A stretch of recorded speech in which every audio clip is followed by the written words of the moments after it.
Hurry up, Carlos. Be ready. Okay, I'm here. I'm not, listen, it's 7:04. First of all, wait. Hey, Raindrop, if you haven't watched Claudia's new movie, where my glasses at? I'm trying to pick the fuck I can read, child. Rockabye, please go watch. It was so good. Yay! Watch Claudia's movie Rockabye. Okay. Look, we are on time tonight. Kinda, sorta. We have so much to talk about. So much to talk about. I know why you guys are here. Who sent ya? So yes, we're gonna recap Love and Marriage Huntsville. Okay, now he is risen, Lord Jesus. Happy Easter, y'all. It's Easter Monday. Happy Resurrection Day, child. We're gonna talk about our weekend. We are celebrating Dustin's birthday week. Okay, so please send all of your birthday wishes to Dustin. His birthday is Friday, April 10th, the same day that Belle Collective Birmingham is premiering. And if you haven't seen Belle Collective Birmingham extended trailer, go on the OWN's YouTube channel, starring Stormy Steele, Fumi, Tiffany, Amber, Kayla. Okay, so make sure you guys watch that. It's really good. We come on Friday at 9. Okay. What am I? What are y'all asking me, child? Are y'all talking about some? We talk about white people's drama too. We do Summer House. We do Salt Lake. I just put up my Rhode Island recap with Monica Garcia from Salt Lake City. So that's up too. So we talk about all of it. Okay. So listen, we have a jam-packed show. So let's bring on the guests. We're doing Love and Marriage Huntsville. These glasses look good on me. Hold on. Let me make sure I clean them. I'll probably keep these on. Okay. We're going to do Love and Marriage Huntsville, Belle Collective, Kim Zolciak update.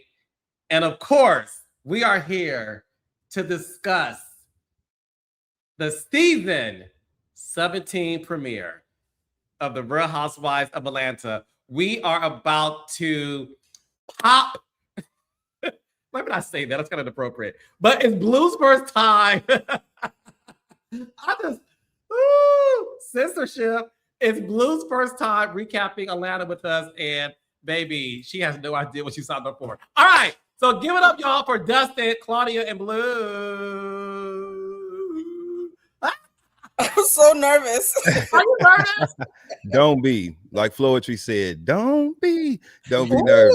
You know what I'm saying? Yeah. Nothing to be nervous about. We're going to talk you through it. That's right. Oh, I like being talked through it. Yeah.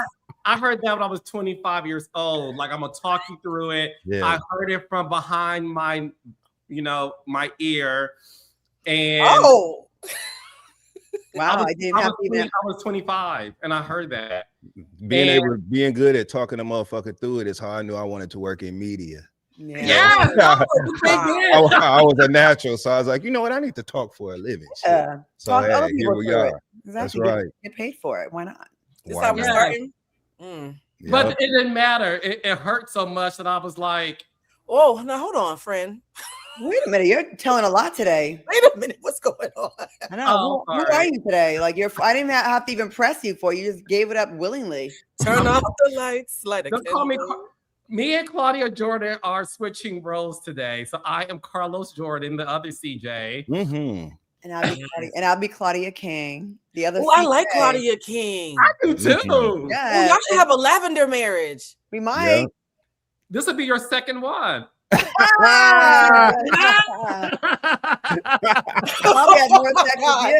my God. Well, welcome to the show, everybody. He said she's done that before. It's okay. So anyway, how was y'all Easter weekend, everybody? You want to start with you, Dustin? Yeah, he got up. You know what I'm saying? He got up. He got up, and so did I. You know what I'm saying? As long as I can do that, I'm all right. But yeah, you know, it was a great Easter with family and friends. Who are you today? Yeah. I'm listening to Dustin's Weekend. You're jerking off the bottle. You haven't done that before. Like we really have switched roles today. Okay, so you know what? The whole show be in my vibe, and I'm gonna be in your vibe. I'm gonna be gagging and not co-signing when y'all are talking about people. I'm gonna love all the girls. It's I'm gonna love anybody. I'm not gonna talk bad about people. Come on, Claudia, you gonna love all the girls. Love all the girls. I love her. I love her. She's a dusty bitch, but I love her. Let's have a conversation. Yeah. No, that is my friend. Yeah, her wig fell off. So what? She's a good person. I saw some raindrops this weekend. Shout out to Ricardo's in New York City. If you ever brunched in New York, you know about Ricardo's up in Harlem on the east side, and it was packed on Sunday. You know, Jesus like wine is alcohol, so I figured why not go get drunk, you know what I'm saying, on Easter Sunday. So my friends and I went to brunch at Ricardo's, and we walked on water. We had us a good time. Wow. We had a good time for real. And the raindrops were nice. They were adorable. Absolutely. Show mad love. I showed them love too. It was all good. They was drunk as hell too. We had a good time. Dustin, was anybody hung like Jesus? Not from my tortured state. Not from my tortured state. But that's because Dustin, that's brilliant. That's because Dustin is allegedly the hung one. At least that's the word on the street of between Gay Street and the girl say he's a man. MLK Drive. So you know, shit like that. It was a good Sunday. I love to hear that. But wait, Dustin be trying to just do the Matrix when we throw these things in. Yeah, y'all talking about me on my Kimberly Jones. Yeah, I'm gonna go to your boy Dustin. He's dodging. You always on me dodging shit, Dustin. Mm-hmm. Look, he's cussing in the first quarter. She's Claudia King. She's doing what Claudia King would do. I love this switcheroo. I love Bad Carlos. It's them glasses. Because anytime he wear them Prada glasses that he got on, those go back to the Cloffice days when his shoes and shit used to be behind him. And those are them glasses mean he's really about to be messy, really about to talk some real shit, cash shit. I love it when he wears them glasses. So I'm excited about tonight. I want to see him be messy, and he has a little, like I feel your essence today, Carlos. You want some other shit? That's good. We're gonna switch today.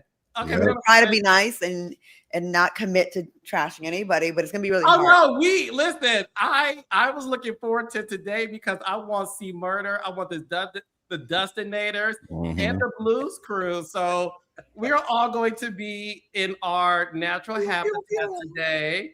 So, Claudia, how was your Easter? Did you hunt for anything? Eggs? I wanted to, but it didn't work out this weekend. I went to go see my mom in Rhode Island. I surprised her. Yeah, she's Italian. They love Easter. I don't really give a damn about Easter, right? So I don't be celebrating. Every year she's like, "Are you coming?" I'm like, "No, Mom, I'm not." No, nice. I'm like, "Oh," she buys these Italian Easter eggs. They're like all this wrapping. It's like a chocolate egg and a toy in the middle. I'm like, I'm 52 though. I don't really care about those anymore, Mom. So, anyways, I just kept saying, "Mom, you gonna be home Saturday? I'm gonna send you some flowers." And she was like, "I was hoping you would show up." And I was like, "No, not this year." And then I just rolled up. So she was happy. We had a good time.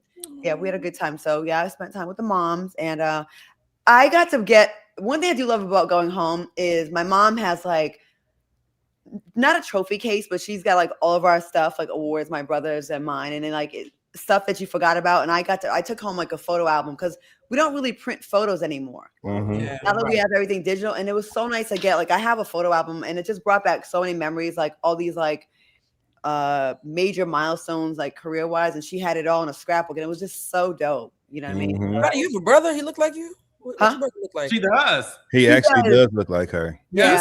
Oh, he does, but he's married now, and he has alopecia. That's how I knew Jada Pinkett was lying, because his looks way different than hers. Hers is just a shortcut. That is some bullshit. She had a scar here from I think, in my opinion, allegedly was for a thank you, Jackie. Lift. That's what I think. And then the scar, because the way her hair, my brother's hair is you're supposed to be being Carlos. Oh, I'm sorry. Carlos wouldn't have said all that. No, Dustin, this proves I cannot be Claudia Jordan. There's no way in the world I could come up with that segue. the way she did so lovely. Go ahead, Claudia. But I love you some Jada. I love all the girls.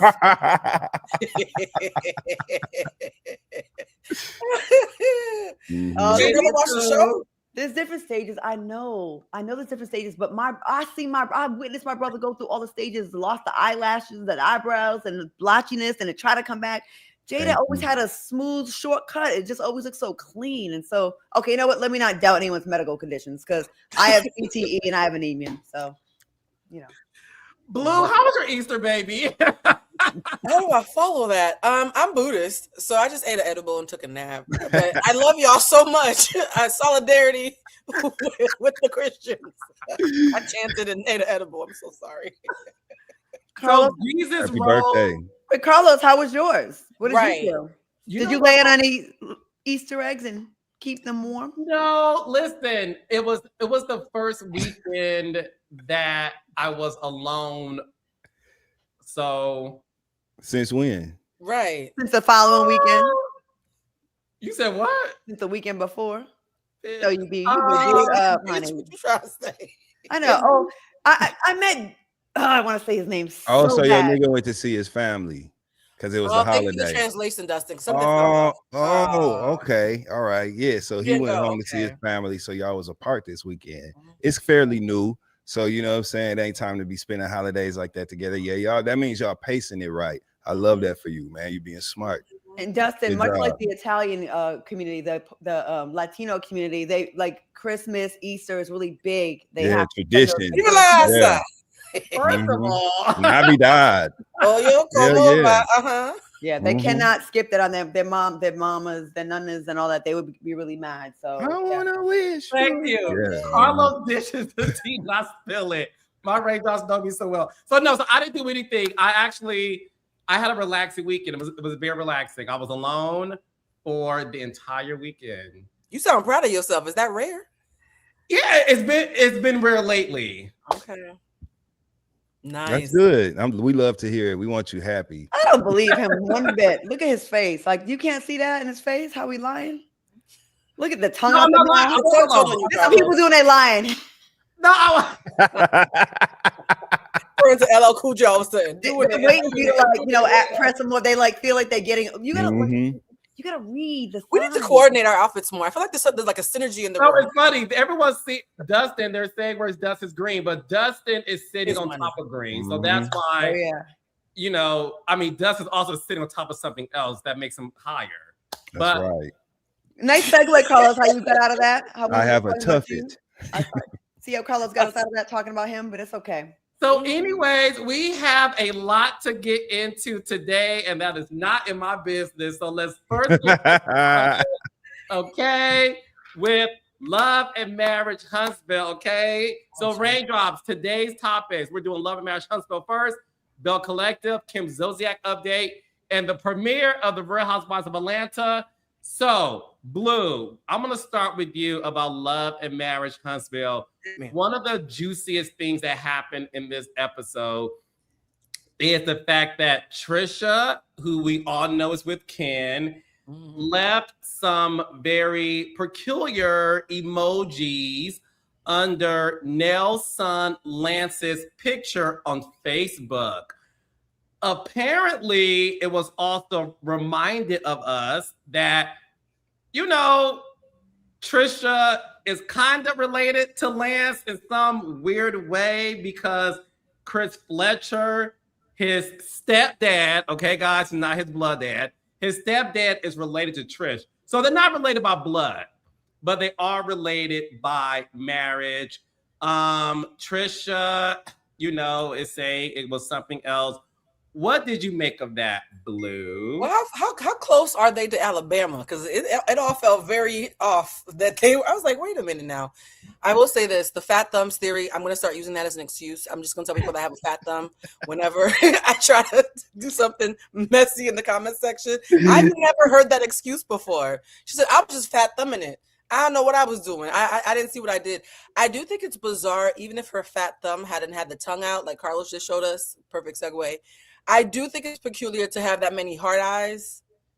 I personally don't want anybody that I'm cool with hard eyeing and drooling mouthing under.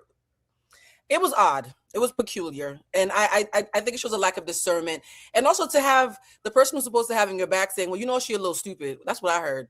He said, "You know, she a little slow. She don't really know how to take care." So everything about it felt like she was getting roasted backwards and forwards. I do think there is some discernment around your partners, and I did have this on my phone to ask you guys: would you ever respond to a thirst trap that one of us in the cast right here in this panel? Would you respond to a thirst trap of any of your co-stars' partners? Fuck no, hell no. Ain't no way in hell I would ever. That's my comment. I can't imagine me under Claudia's nigga talking about, yeah, you know, drooling. Ooh, he look good. Like, come on, man. I wouldn't blame you though. Claudia.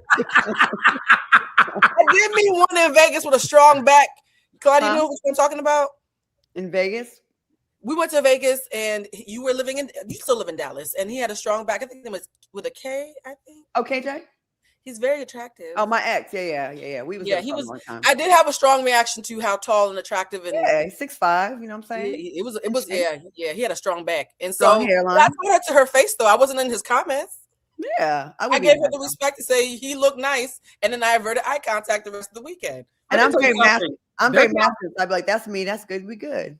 There's not one man on Claudia's roster that I wouldn't mind twirling with if they went that way. If all of Claudia's men, pictures though, all of Claudia's men are my type. What'd you say, Blue? He would not be under KJ's picture though, with a drooling mouth emoji and hard eyes and flames and stuff. You know what I mean? We just do that on our own personal DMs when we or group chat. We talk about them in there. Where it belongs. Huh? That's where it belongs. You know what I'm saying? Like, what the hell, Trish, first of all, I'm sorry, Blue, was you done?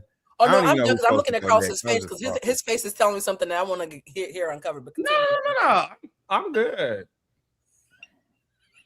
Wait, somebody said Claudia and Blue and Dustin. Carlos is not a girl's girl. Thank you. That's what his face was saying. Dustin was like, absolutely not. Claudia was like, absolutely not. Carlos, well, how long they been together? Go ahead, Dustin. See, yeah, let's ask for subject change. Hell no. So, Trish lying. She always lying. She lied about it. She came in lying about a nigga. Remember when she came on the show, she said she didn't know Martell, had been all up in Martell's house. That came out as a lie. Lance is not an ugly guy. She don't like ugly guys. She got a track record of, fucking around with guys that people consider handsome. It tracks. She like Lance. She want a piece of that, and that's just what it is. And I wish she would have just stood in it. Trish was somewhere in a tank top, leaning on her elbows or leaning over a counter with that phone in her hand in a ponytail, doing what she do. And she seen the pictures and she probably thought she was DMing him. If any mistake was made on her behalf, she probably thought she was sending those emojis privately. And the thing about leaving that emoji, I'm a boy on the road. I'll be outside. And the thing about leaving an emoji with the tongue out at the end, that's the confirmation you was on some freak shit. You know what I'm saying? So because a heart eye emoji, we could all leave the heart eye emoji on each other's pictures and it wouldn't feel sexual or anything like that. It would be showing love or we think it's beautiful or whatever. But the tongue out after that indicates that you might want oral. So I just feel like, you know what I'm saying? She knew what she was doing. Sorry. So you don't believe the fat thumb, okay? Hell no. And nobody believed it. That's why they all busted out laughing when they was talking about it. Everybody, she was cold, busted, and everybody knew it. Busted. She's not a good liar. She's not a good liar at all. Yo, first of all, if there was any truth in the cousin thing, that would be my first thing. Like, oh, come on, that's my cousin. And everyone seemed shocked, including his mother. Like, everyone was like, wait, what? No one react. Like, no, they would have all said it. That's our cousin. Y'all tripping. But smiley face, or heart. Then you switch it to the when whoever I'm dealing with sends me the tongue out. I know you're trying to lick my coochie. There you go. and if I send you that, I'm trying to show that. You know what I'm saying? Like, that's all that means. It doesn't mean anything else but that. That's all that means. It doesn't mean like what Carlos was doing the top of the show. Lying.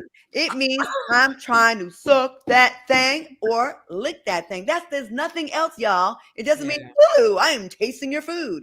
It's tasting the coochie or the dick. Yeah. Or the butt. Or the butt.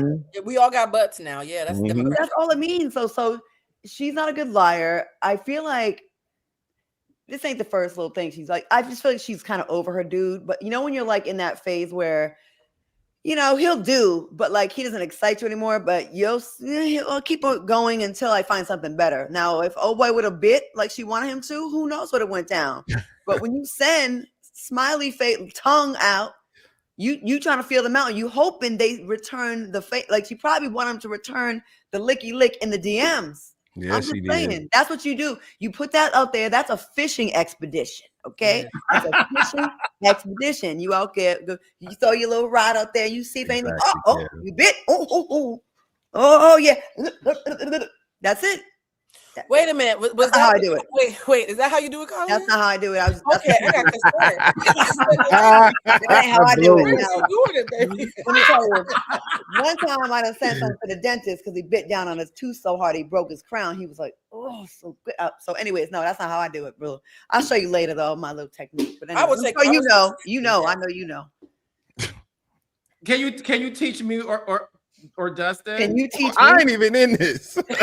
Y'all suck dick on your own. I ain't got nothing to do with it. Single, so I'm like, there's things Carlos, first of all, Carlos, stop lying. I can't take it anymore. I really cannot take it. You're giving me Phaedra Parks. Like, we're gonna get to that part of the show later. It's the lie. I saw all the videos and the footage. The lies. Stop with the lies. Oh my God, we're not to that part of the show yet. He like I just saw him. Like, you know what I mean? Jordan. I just saw your smile. Anyways, I don't know what you trying to do right now. What you want? But you need to send us a text before so we can know, so we can be on board with the lie. You know what I mean? If you want to change your due date, let us know so we can all come right. The baby's due next year, next month. Spring, summer, fall, jogger. That's right. You know what I'm saying? Because I don't mind lying for my friend, and I will lie for you with a very straight face. But we have to know what it is so I can be in on it. Because if not, I'm gonna be like, no, 100%. You ain't.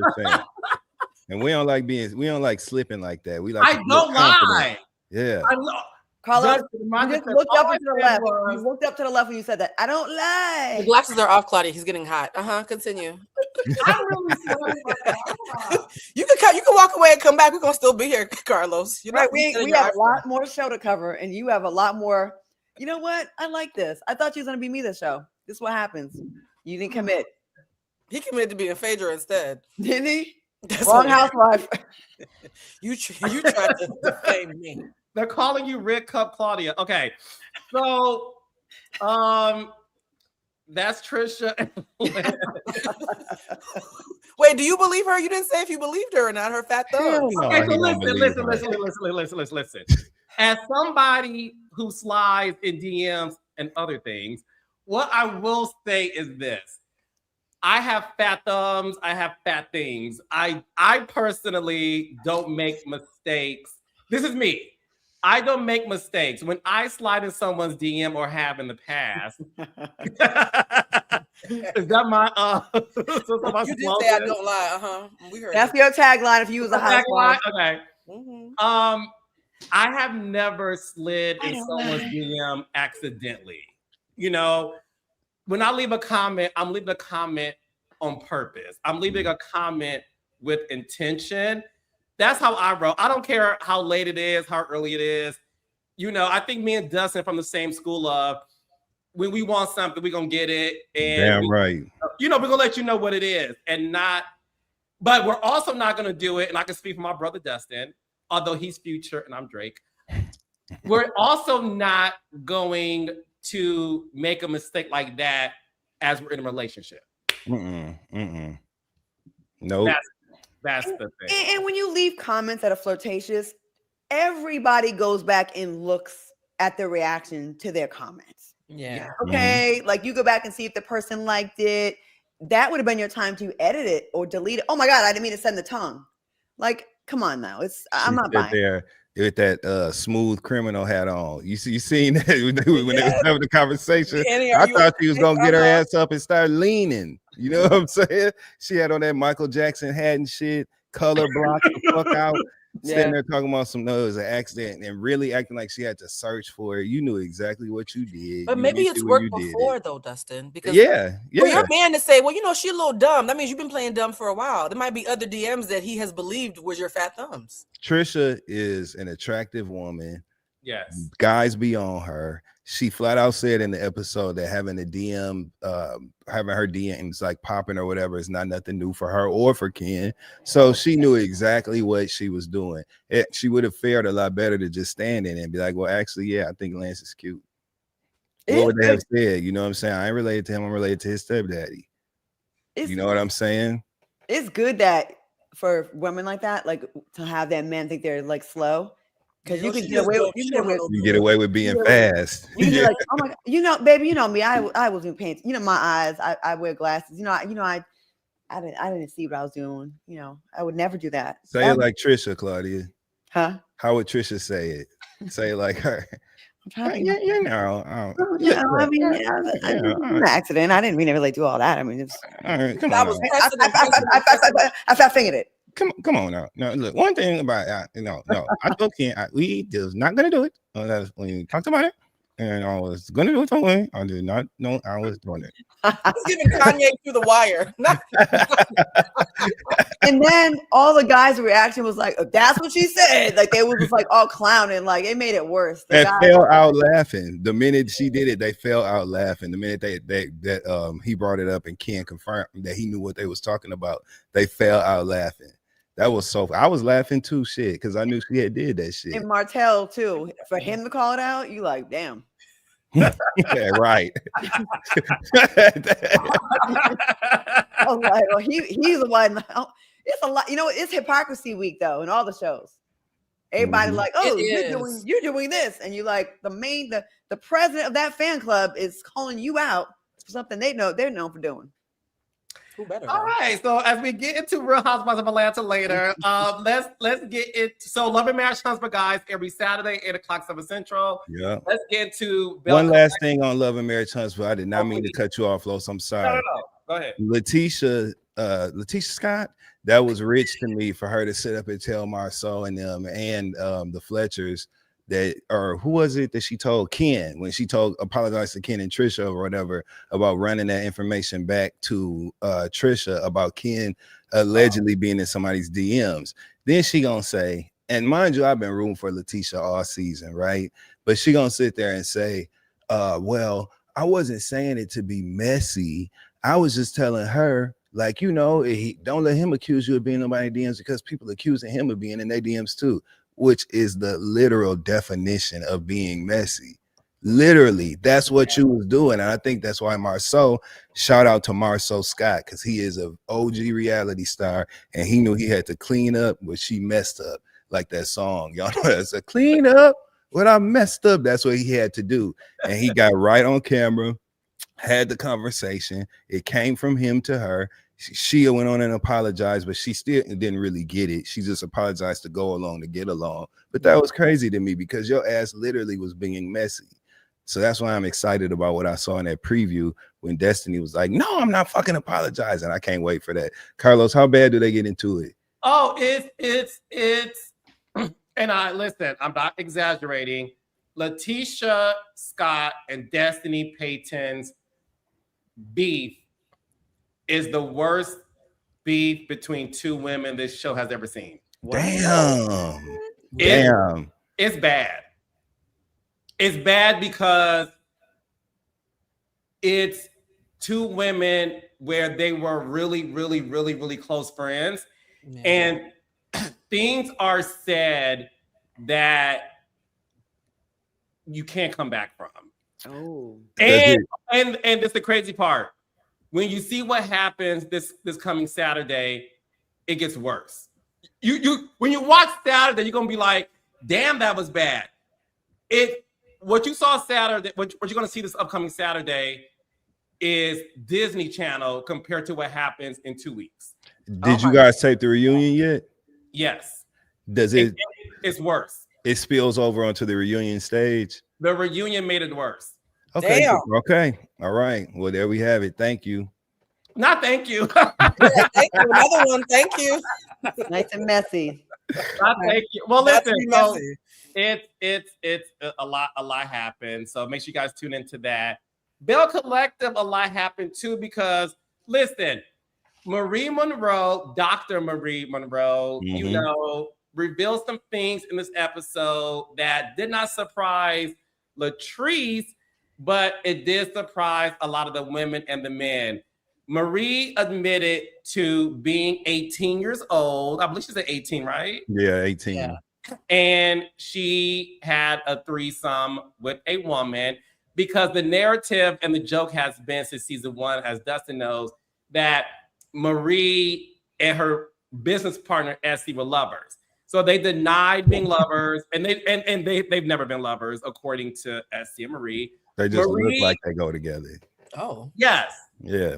Marie revealed after constant push that, okay, I was with the woman, I was 18, she went down on me, I didn't return the favor. Dustin, do you believe her? Selfish. Yeah, but I don't think she was 18.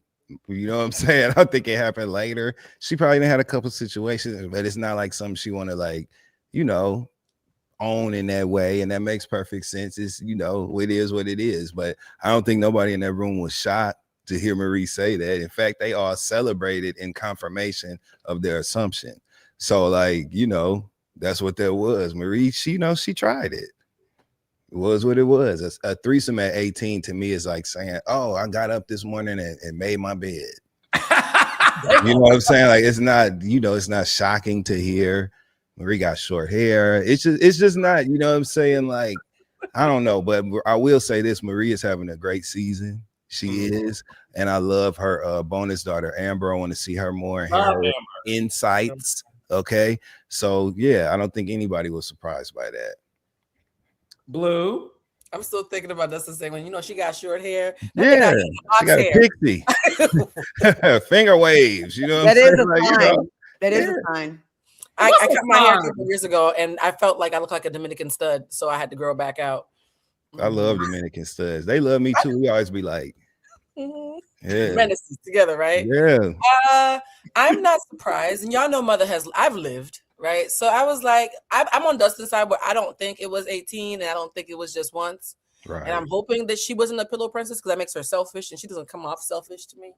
You know what I mean? So, but you know, like in the gay community, well, in the a pillow princess, yeah. No, but you know, like in the male gay community, child, I don't know the right term, so leave me alone. You know, they have tops and bottoms. So some people's preference are being a top or a bottom, some are verse. Now we have sides. So are you saying, so with pillow princesses, I think all pillow princesses are selfish. Yes, that's what I'm saying. I think they're selfish. But what if that's your preference, where you don't want to stick your tongue down the woman's vagina? Okay, that's great. It's a selfish preference. I don't. Let me tell you something right now. As somebody who has dibbled and dabbled with the girls, if you just gonna lay there like a corpse until somebody's done working you out and you don't do nothing, I've heard complaints from the lesbian community about women who do nothing but lay there and stare at you. In fact, femmes get offended when you mistake them as a pillow princess, because they want to, they want to do their part. So yes, if she just laid there and got serviced, that's a preference. It's unfortunate. I'm not a fan of that. That's probably the only thing I had an issue with, was the fact that she didn't give it back. Sound like she won to me. Shit. You just laying there like a car wash. You got yours. Yeah. What you want to go get some? You want to go to a restaurant? Well, I mean, I don't know. I just feel like she won. You know what I'm saying? Like she might have won. But a lot of straight women, when they're trying to do the whole, well, maybe it'll be easier to be with a woman, they will do that, and they'll use the lesbians and the bisexual girlies to service them, not give nothing back, and then go back to their husbands. Remember on Sex and the City when Charlotte was cosplaying as a lesbian with those New York lesbians? It was like, honey, you're not a blank unless you eat, pussy. Yeah. Remember at the end, and listen, because being a part of the male gay, Dustin. Let me talk to Dustin real fast. You can still be a power bottom. No, like you ain't gotta be a lazy bottom. I know. Dustin, is there a word for just us, or is that? If it is, we're gonna gatekeep it. You can make your point. Go ahead, brother. You got it. Go ahead. Even the bottoms have acted. They do something. Like you just laying there doing nothing. Well, a lot someone of has to be the bottoms. provider. Someone's got to be the outlet, and someone's got to be the plug. Well, give me a towel or something, a cup of water. Do something. Nah, I'm not mad at her. I actually think that she actually is the real fat fingerer. You know what I mean? Like we talked about. Oh my God. Yeah. She's gonna DM you. She about to DM you, Claudia. Marie, I'm not mad at you. Listen, I don't have, unlike Blue, I have to disagree with my sister here.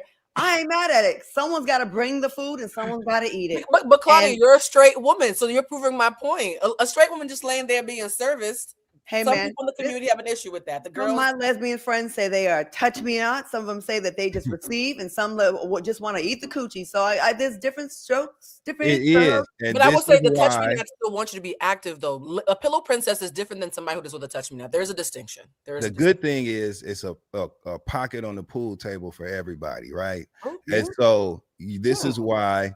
Even though knowing all the terms and shit can get confusing and sometimes feel like you burdened by that shit, at least you know what the shit means so you can find where you go. You know what I'm saying? And you can find the motherfuckers that's into what you into. And then y'all can be together. So this is why the words mean things. I do think she did the thing that a lot of girls, well, not just girls, well, girls do this mostly. Like when you've done something that's scandalous amongst your friends, especially doing a reality show in the South. You know, let me downplay it and be like a long time ago or once, like when it's most likely not once or a long time ago. Yeah. We all do that with our whole behavior. We just say, we soften it by saying a long time ago. Yeah. You know what I mean? Or one time in college when, you know, it probably wasn't one time in college. We ain't matching, Marie. Do you think? Because you seem like a very sexual person. That's why I don't believe it. She seems more active. I'm just going to say this. I think she touched something. I think she did more than just lay there. Fat fingered it.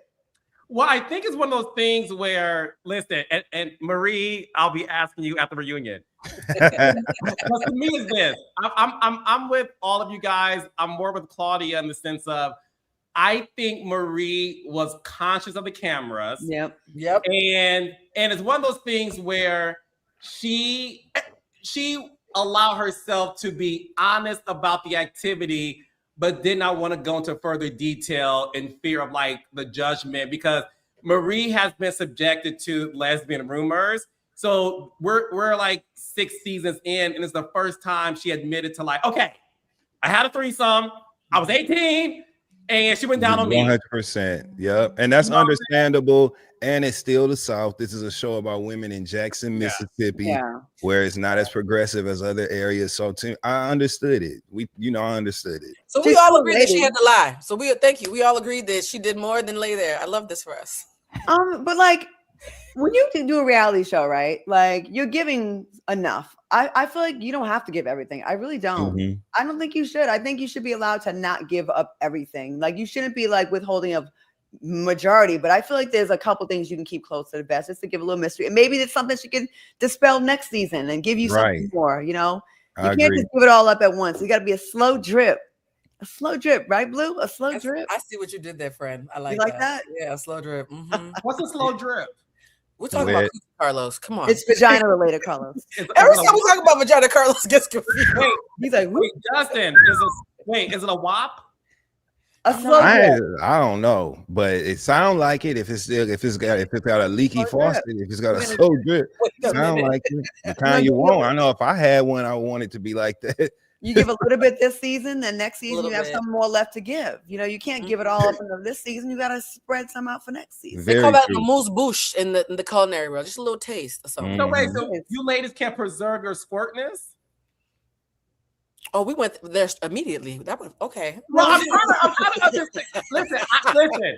I've never been with a woman, so I don't know how that. You're a gold star, Carlos, for real? I've never been with a woman. What? Never. Oh my heavens! I thought based on your R&B pictures from the 2000s that you had wasted somebody's time. Carlos, of all the housewives, which one would you have sex with? No. So the thing is that I have three girlfriends. Shut up, Claudia. And we already know the answer. And I'll answer for you. One Ramona. of my girlfriends, we went to a certain place, and then I had to stop. Did you scissor her? Was it lesbian sex? What do you mean a certain place? Oh, you like the coochie? No. You lick a booty? No. Did you have Carlos? Have you ever sucked a titty? Outside of being a baby. Outside of being a baby. Yeah. Outside being a child. You sucked it. Oh, imagine Carlos sucking a titty. He'd be like, What? I am imagining it, Claudia. All confused, trying to get the composition right. Like he wants to. Claudia. Hey, raindrops. Right. Shit, y'all might be Carlos might have y'all fucked up. You know what I'm saying? Carlos might. Now that's my brother, and I know one thing about it. Carlos show improve when it's time. So he might hit that 11th hour decision time, and he'd be like, you know what? Get to cracking his knuckles and moving his chin from side to side. Get in there and get the job done. So you never know. You're a gold star. see That's Carlos amazing. sucking a titty. Oh my God. Oh my Dustin, God. you're not a gold star, right? Dustin, you're not a gold star. Huh? Are you a gold star as well? If you feel comfortable answering that. Well, you know, I'm also a cast member on this show called Reality After Dark, where we actually talk about that. So what people can do is log on to Carlos King's Patreon, patreon.com/what, Carlos? The Carlos King. Boom. You can watch Reality After Dark over there, where I will answer that question in full I'm detail. so titillated right now. Mm-hmm. Yes. All right. So we'll Carlos, talk about more. Carlos. What base did you get to? I will listen. Like Dustin said, I will reserve that for Reality After Dark this week. So make sure y'all subscribe to Patreon. This is the type of conversations we will have. You're gonna hold Stay tuned. The titty confessions. Okay. I need to know if you put a finger in it, or I really want to know, because I want to know how you did it. Like, was you like a okay? Oh, was you I like will tell you on Patreon. I promise. Okay. I will tell you. No. You know she's gonna put it on the paper. I'll forget if I don't write it down. Oh my Lord. Patreon.com/TheCarlosKing. Okay. Is this what it took? I love this. Yes. What happened today? I don't know what. It's the green. Green might be our power couple. It might be our power color. I think They green said is it's a red cup too. All right. So Coochie confessional. The word coochie is so funny. Like, I literally cannot. Okay, so Claudia, Dustin, and Blue. Last week we did discuss the latest with Kim Zolciak. Well, you guys did. Did she call you? No. Her phone cut off. Dustin.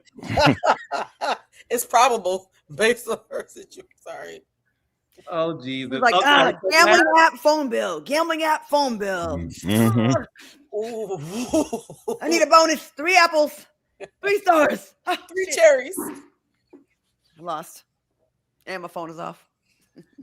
Thank you, Helena D. Okay, so last week we did discuss the information that TMZ reported that Croy Bierman received custody of the kids until Kim Zolciak attended therapy. Kim Zolciak on Friday released a statement on her Instagram, and this is what she had to say, verbatim. I signed a temporary custody order at the end of January.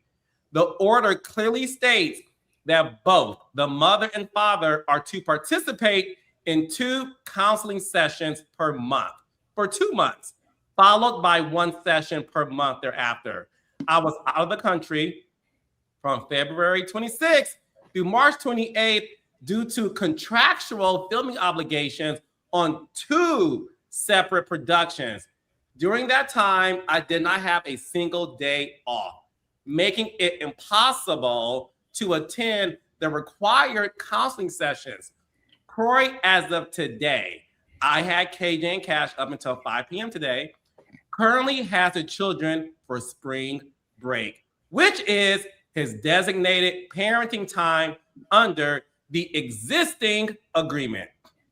I am scheduled to resume my parenting time when the children return on Friday.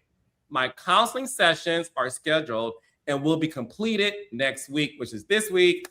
For the avoidance of any doubt, I have not lost custody of my children, nor has there ever been any modification to the custody arrangement outside of the agreed temporary order.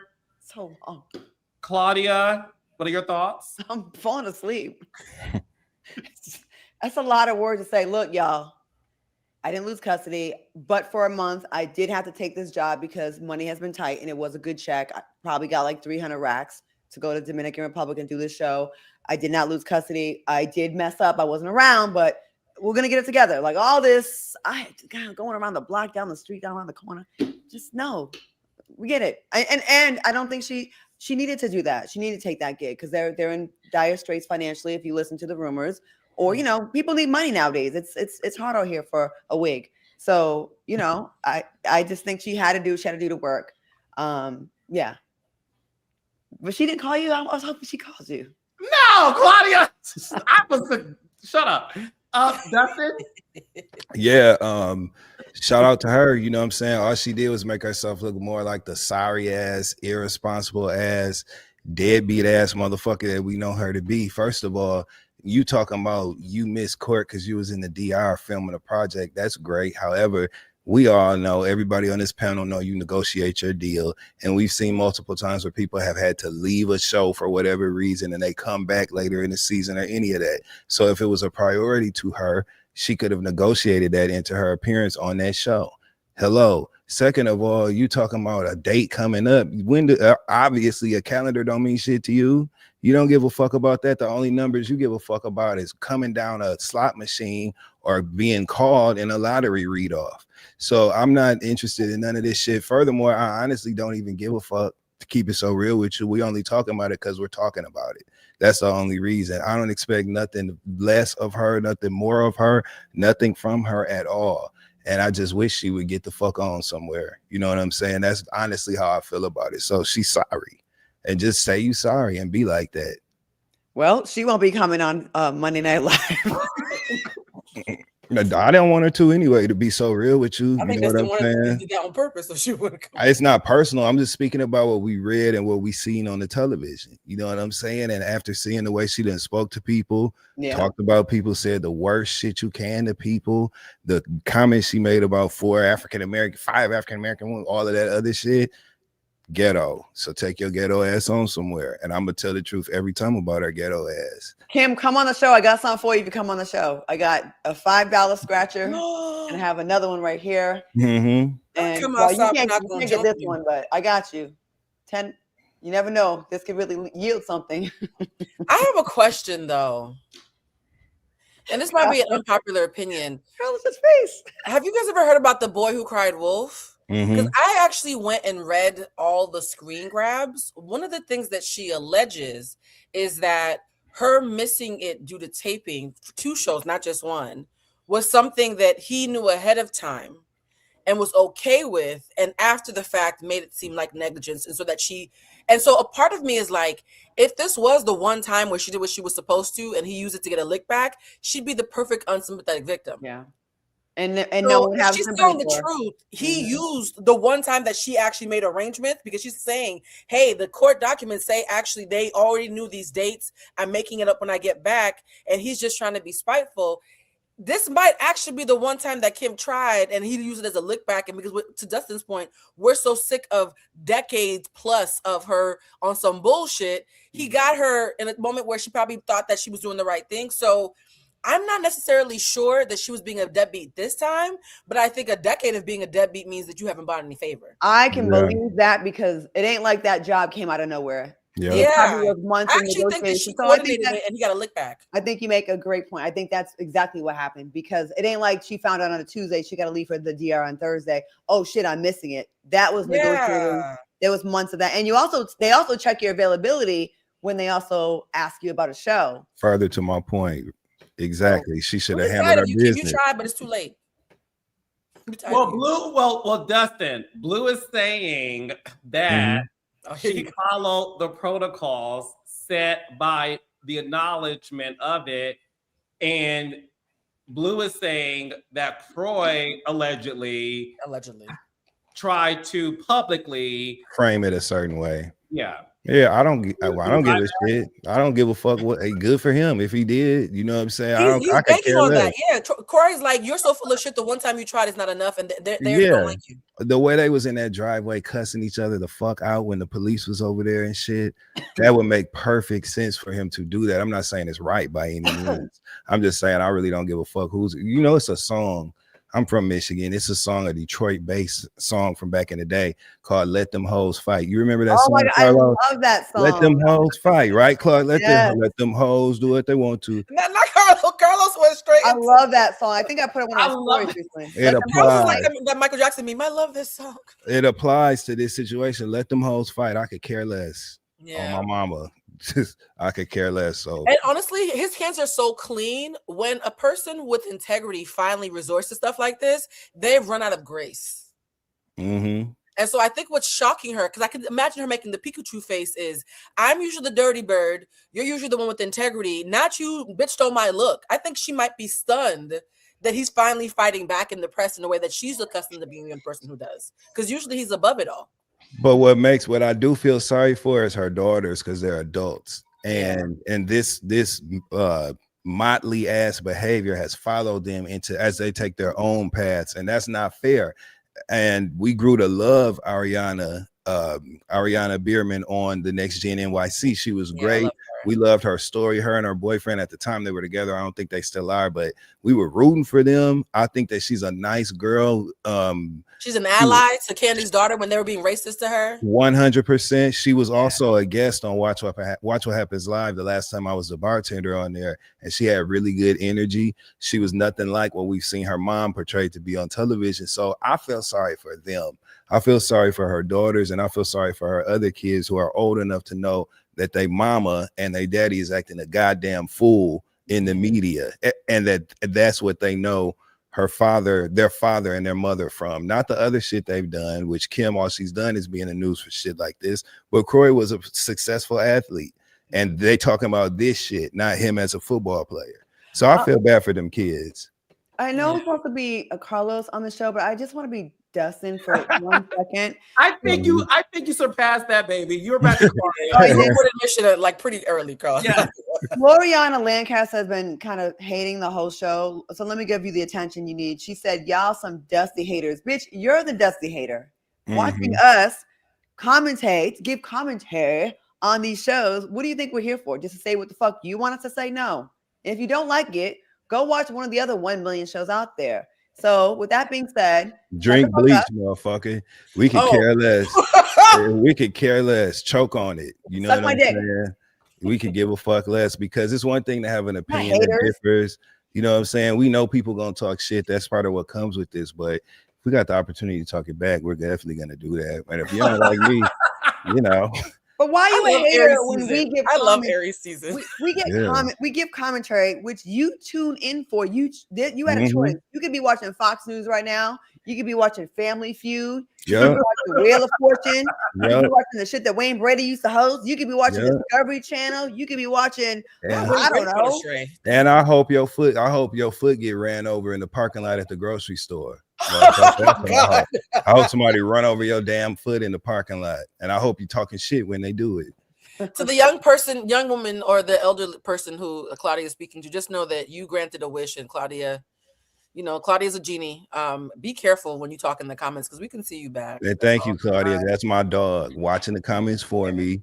Let me know what time it is. Thank you, friend. Claudia got a list. I didn't win. I was trying to hook Kim up. 15, 25. Kim, go see your kids, baby. Go see your kids. They miss their mama. Damn it. I didn't win on that one. Hope you get the gout. Motherfucking. Yeah, like we had some haters with it. I saw a couple comments. I was ignoring you for a while, but first of all, Dusty wear, we all look good as shit. Skin moisturized, eyebrows not scarce. Like no one has missing. This is a brand new wig, y'all. I opened the brand new wig and everything for the show. Edges are plentiful. Their beards are full. Eyes are bright and white. No traces of jaundice. We look healthy. Yeah, because we're not being assholes. But since you want to be one, you know what I'm saying? Let's be one. Dustin, you know who you should be for Halloween? That scene in Waiting to Exhale. You raggedy bitch. Oh, yeah, black vest. I You love raggedy that bitch. scene. That's one of my favorites. The black vest. That's a good one. Yeah. You raggedy bitch. You better be careful who you go take home. My life dream, you know, I got a lot of goals, right? My Yeah. dream, I sincerely hope, and Lord, please let this happen. Candy, anybody. I hope that they bring Lean on Me to Broadway, and I want to play the principal on Broadway. I want to be Joe Clark that would and be Lean on Me on You Broadway. would be an excellent. Thank you. Oh, that would Watch me bring that Tony home, fucking with me. Like superb. Yeah, I was born for that. You know what I'm saying? The Change road the he got. motherfucking doors. Yes. Some people are born for roles, like how Jennifer Yeah. Hudson was born for Dreamgirls. Yes. Yeah. Yeah. Yes, you would. Yes. I agree. But back to that old raggedy bitch.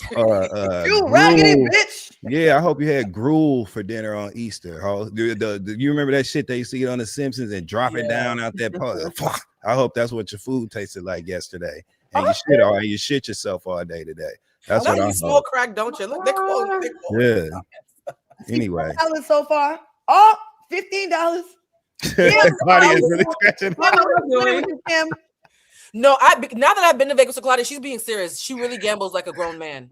Oh yeah, it's serious for Claudia. No, it's serious. And she wins. She hits. No, she hits, but I was Yeah. I ran to my room. I got so scared that I was gonna lose money standing next to her. I was like, "This is too rich for my blood. I can't afford this." I don't do it anymore. Look, Ansel D'Angelo to call us a junkie because you're just a baby. You don't know shit. I cannot transform and transmorgan. Did I cannot wait. I'm telling you, I was born to play Joe Clark. You actually were. You are. Thank you. I would love that. You would kill that, friend. Love y'all. All right, Raindrops. Rest in peace, Kim. Are we done roasting Kim?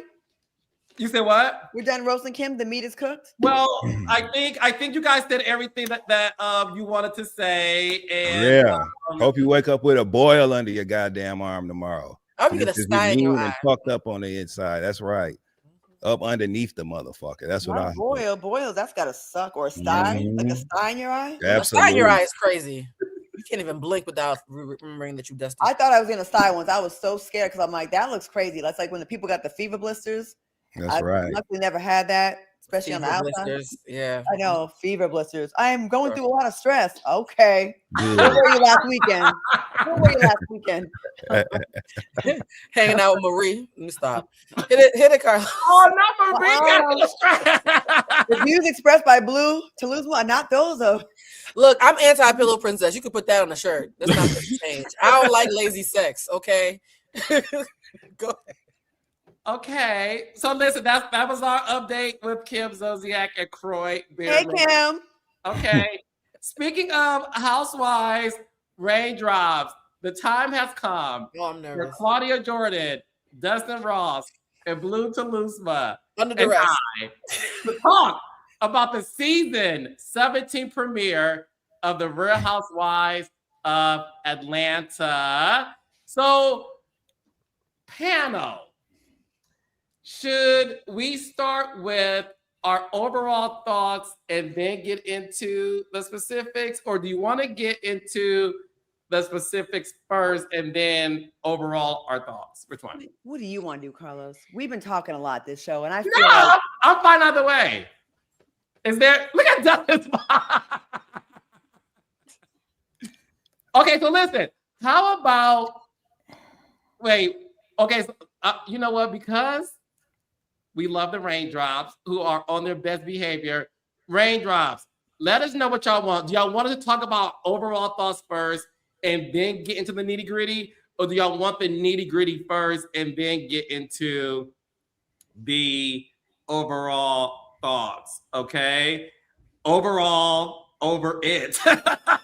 Overall. Okay, fine. Okay. So let's get into our overall thoughts and then we'll get into the scenes. I want to start with Blue first. I'm a virgin. You can't. That's not how you do that. It's my first. I don't get to say that often, but that would mean you went first. So yeah. Right. Don't worry. We'll have Dustin talk you through. Dustin, whisper in the back of her ear. Y'all gonna talk me through this? All right, Blue. Listen, you know what you're here to do. You ready for this? You watch that show. You know exactly how you feel about everything. You know how all of it made you feel. So all you do is got to get up here and say that shit. Just be natural, baby. Let it happen. And just breathe. Oh, you're right. In through the nose and out through the mouth. You got to breathe in through your nose, out through your mouth. First, and relax, because if you don't relax, it makes it worse and harder.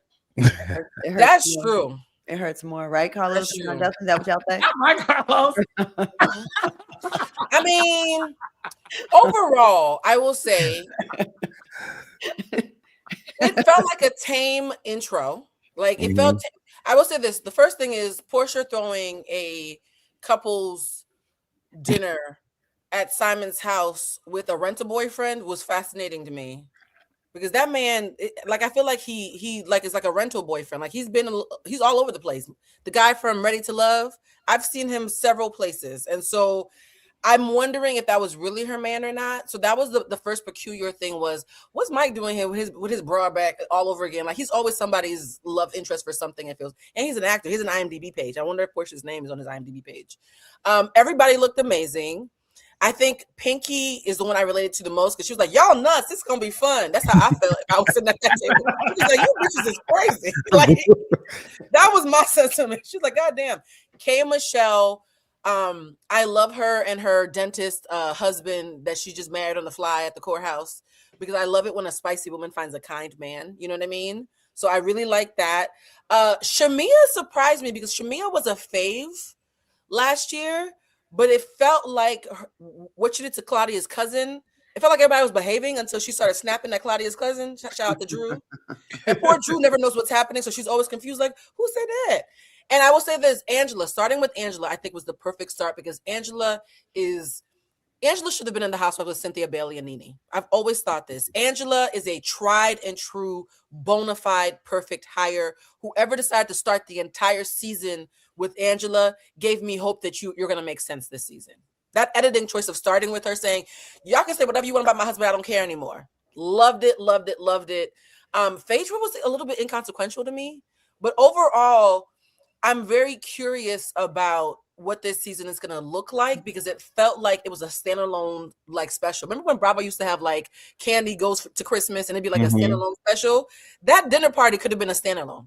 Like it didn't feel like a pilot. So it gave me enough to know the dynamics, but not enough to know what the hell's about to happen. Dustin Ross. All right. So I feel like we're off to the races. Okay. This feels very different from season 16. This feels like we have something to work with. Okay. I love the fact that in the very first episode of this season, we had a scene with everybody and their significant other ish. You know what I'm saying? And we started off with those dynamics feeling good. The ladies look so beautiful. You know what I'm saying? I feel like we really had something good to start off with. I was cracking up that they had Porsha and K. Michelle having a conversation about your reputation following you in a negative way. I was like, oh, this is hilarious that these are the two people they choose to have this conversation about deleting your past, basically. But that was funny. So K. Michelle fit in. It just felt new to me, the way that watching this season felt, whether the ladies are your favorite or not. This felt all new, the way that season 16 was supposed to feel all new. This felt like we're watching a new version of the Real Housewives of Atlanta. It feels complete. And I'm looking forward to hearing from everybody. I'll just leave it there for now. I'm not gonna say nothing bad. I'll leave it right there. The word complete, I love that. That's what I was saying. There was something about it that felt so full and comprehensive. Complete, right, Blue? Yeah. Yes. Claudia Jordan. I thought it was a little boring. Like by the end of the show, I'm like, wait, it's over already? And I'm like, what happened on this show? There was two different parties going on, and then the one party they finally got over there. Shamia came in hot. Cynthia looked great. Angela's body is ridiculous. Like, my goodness. And she looks so natural. Like her body is like so tall and lean, and just I love her body. K. Michelle was funny. I think she's gonna be great on the show. Phaedra, none of her jokes were hitting. Like she lost that thing that she used to have that just came so natural. I think it came like, it's like if someone's a good comedian, right? And then they go host a radio show, like, and you're like, damn, they suck on the radio, but they were so good on stage. Like she was so good before, but now I'm just like, the jokes are corny as hell. I think she's coming off corny. Always have. Yeah, I was never a fan. Porsha's man, he's a to-be actor, ready for love, country Wayne skits where there's a skit where he comes up saying he's gonna go on Housewives for a thing. It would have been cool if it was real, but Porsha kind of I don't know if she realized it, well, probably when she saw the show, but she said that they haven't messed around for like 9 months. And then they met and started talking before during COVID when she met Simon. Like that's when that was all going. There's a lot of like cross-pollination going on there. So she's kind of telling on herself again. It was obvious that wasn't her dude. The way she kissed him, I kissed a fan more passionately than that. Okay, You kissed your cat. Yeah, I kissed my cat. It was like not a fan, Claudia. A fan? What kind of degree is that? She kissed that man on the mouth the way I imagine Carlos kissing the titty. Okay, so it didn't give. I really want that. It gave like she just licked the tip a little bit and ran off. It was all tip, no shaft. It was nothing, and when did kids get shafts? No, hold on. It was no shaft. It was no shaft. It was shaftless. It was just tip. So it didn't give. But she looked great. A lot of hard titties, though. A lot of the titties look really, really hard. Yeah, the body parts look new. I need the ladies to just be careful with that because you're all beautiful. Don't go like the white women do, okay? Y'all need it like it's getting to the point where it's like, it's very hard. It doesn't like it looks like a breastplate. It looked like the titties that Christy Nome's husband had on. Almost some of them, not all. Some of them. Please don't get me started on that motherfucker. Don't get me going like this. Please don't get me started. Pinky seems fun. She's with the shits, but like it seems Pinky came in the way people come in that are not measured and come in with an agenda. She came in like, oh shit, oh wait, this is real. Yeah, I relate to Pinky a lot. I like that. I like that she didn't come in there with like, I'm gonna be like this. I'm gonna control this scene. She's coming in like, I'm learning in real time. I'm in real time learning this like y'all are, and I like that. I love Angela and Charles Barkley's relationship, but I feel like I always leave his scenes like their scenes like, damn, Charles, I want you to have her back just a little bit more. And the funny thing about the show, the funniest thing, the goddamn ghost of Simon. Oh my God. That editing, chef's kiss. Please do more of that. Please do more of that. And you know what? People, I know y'all expect me to hate on Porsha, and trust me, we have many episodes for me to do that. But I think it's bold as shit and good reality TV to have a party with a new dude in the house. You just gangsted from. I'm not mad at it. Mm-hmm. I'm giving you a golf clap. I liked it. Okay. I'm not mad at it. That's good TV. All right. Okay. So, guys, we are going to get into the specifics. So, Charles Oakley, not Barkley. Sorry. You said what, Claudia? I said Charles Barkley. It's the CTE. It's Charles Oakley. Okay. I thought it was a solid start. I thought, like, okay, we get to see. I thought the stage was set for what's to come. Like, okay, this is who we have, and there's more to be desired, right? I thought it was solid. I'll say this. What I thought was missing for the first episode was personal story. And I thought the party was way too long. Mm-hmm. It dominated the episode, and I didn't think it had to. I didn't think the party was enough for it to be 30 minutes of a 42-minute premiere. Mm-hmm. I would have preferred to see K. Michelle with her husband and seeing why she's a housewife. Like she's the talk of the town. She's somebody we're familiar with. There's been tons of conversation about K. Michelle, whether or not she belongs on the show. What is she going to do differently? To see K. Michelle's opening scene be a photo shoot to me, it wasn't the best setup to this iconic reality star that we know from Love and Hip Hop. I would have preferred to see K. Michelle being introduced to a different audience as well, showing her talent. This woman can yodel. Like, this woman can really sing. I would have preferred to see her with her husband and so that we can fall in love with her. The reason why I loved, and I'm not going to compare because every season is different. I gave last season's premiere a 10 out of a 10 because to see Shamia once again who we knew about her. Okay, you're Porsha's friend. All right, we know a little something. Once we saw how she lived at her home and her child, and she was the fan favorite immediately because we were able to be like, oh shit. I didn't know you had like that. I thought K. Michelle deserved that same sort of setup. I have a question, Carlos. I agree. I have a question about that. Yeah, I thought K. Michelle deserved that. I'm gonna get to you, Blue, again. I got you, baby. I thought K. Michelle deserved that setup. To see her in a photo shoot, I was like, it was underwhelming for me. Like a photo shoot. Let me tell y'all the things that I'll speak for myself, child. Carlos King, no, so his producing scene. I hate a nail salon scene. Hey, you gave me one on Housewives. Because your feet was terrible. It was with Demetria, and when you didn't really even show the feet. No, because your feet was part of the joke, honey. I hate a nail salon scene. I hate a photo shoot for the sake of a photo shoot, right? You sent me to a photo shoot. Damn, Carlos, you didn't want to stop the list. Damn, Carlos, you wasn't really fucking with me. What else do you hate? Listen, a scene with the grandmother and the mother? First of all, that was 10 years ago. Puerto Rico? You hate Puerto Rico too? He probably does. Look at him. I love Puerto Rico. I hate a biracial story. Don't do it. By the way, but I said this about Potomac.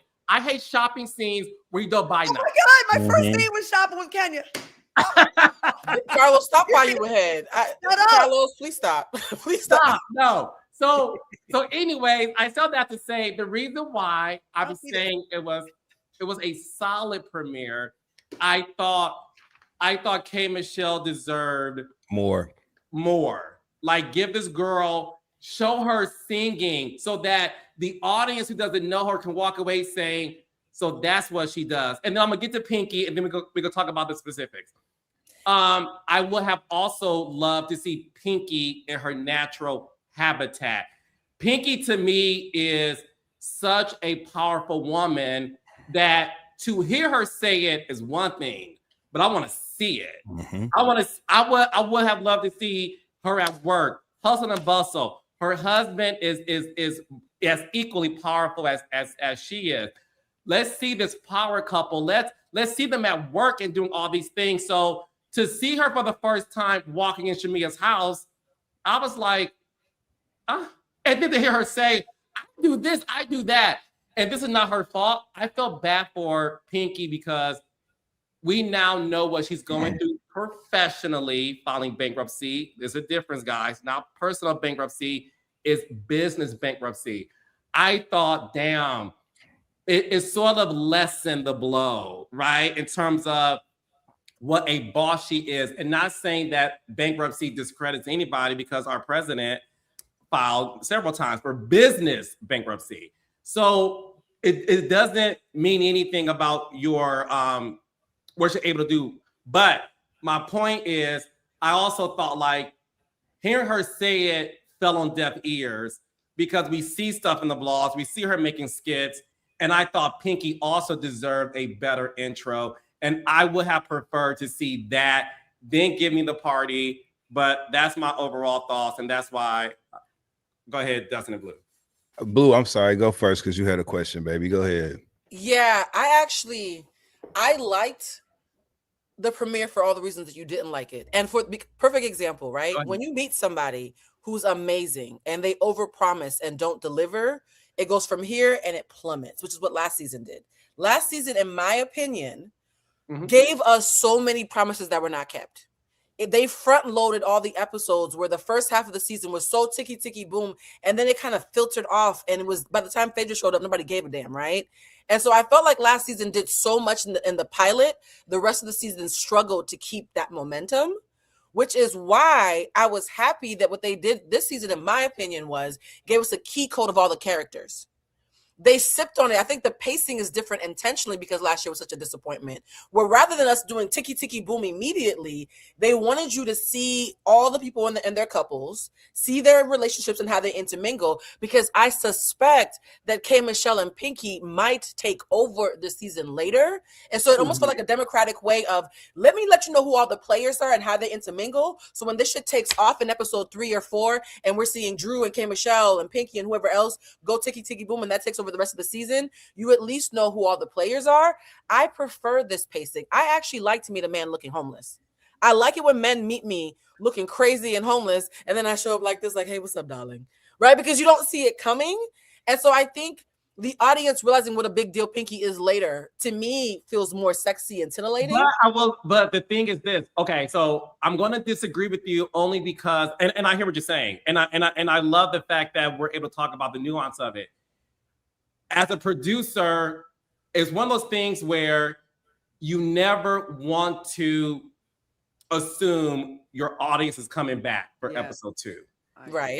And that's why for me, and I listen, and I would love to hear from Dustin and Claudia too. When I say to you, I was obsessed with last season premiere because I thought for a soft reboot where the only ones we knew was Porsha and Kenya, and we met 4 new girls, right? Britt, Kelly, Shamia, and Angela.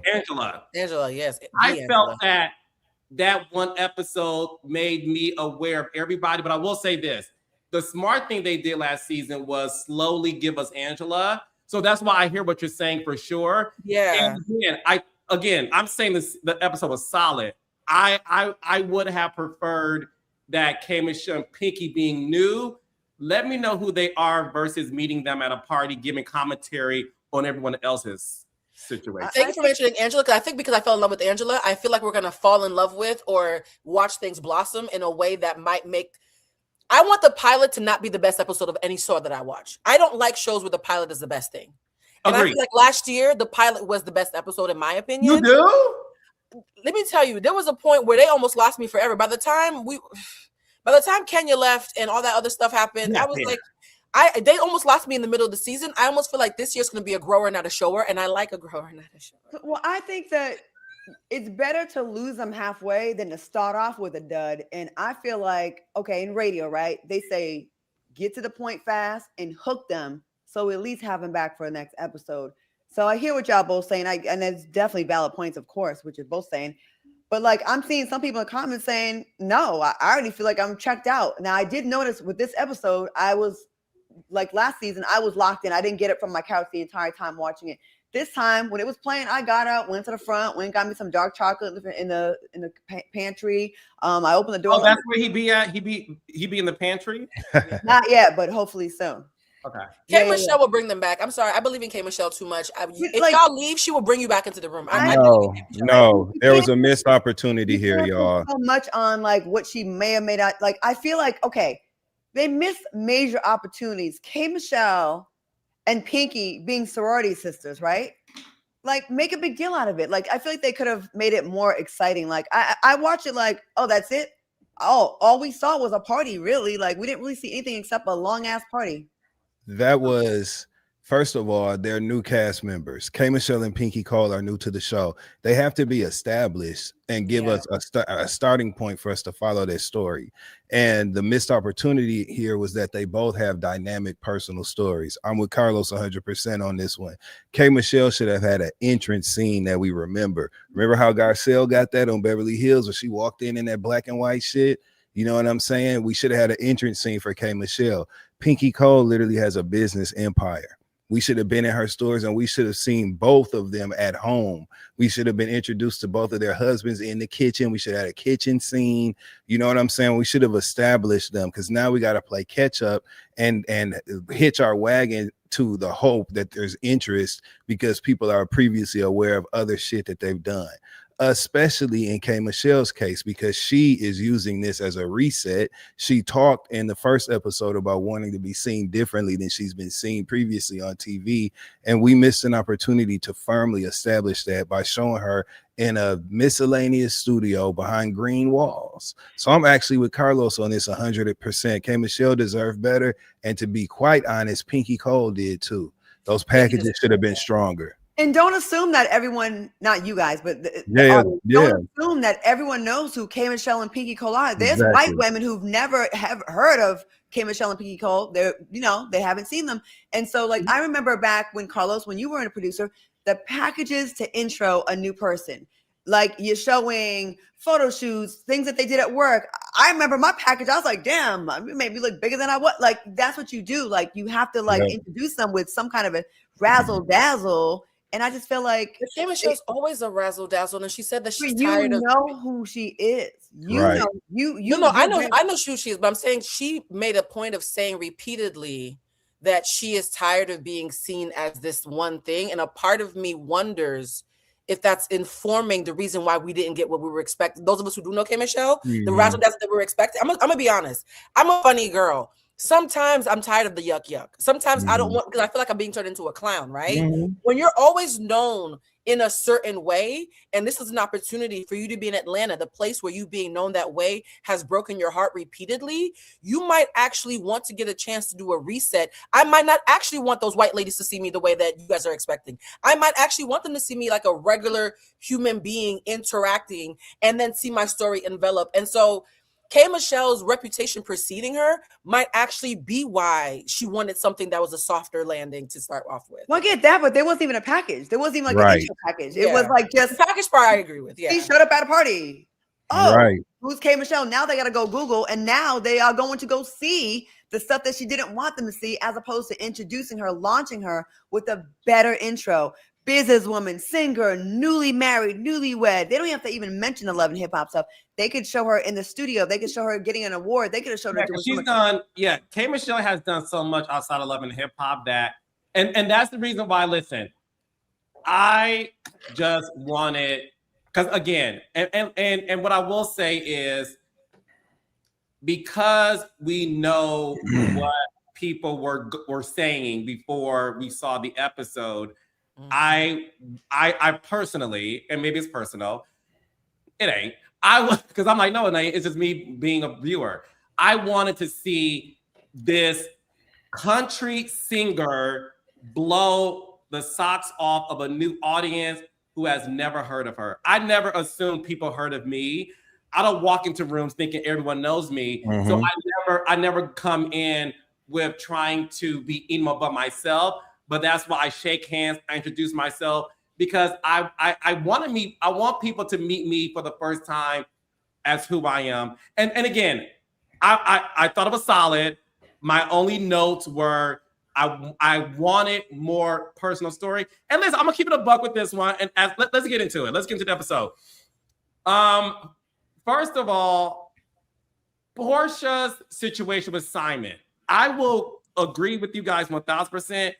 That Simon Goes was the best part of the episode. It was genius to see him walk near her. Simon got a package. His ghost got a package. It was amazing.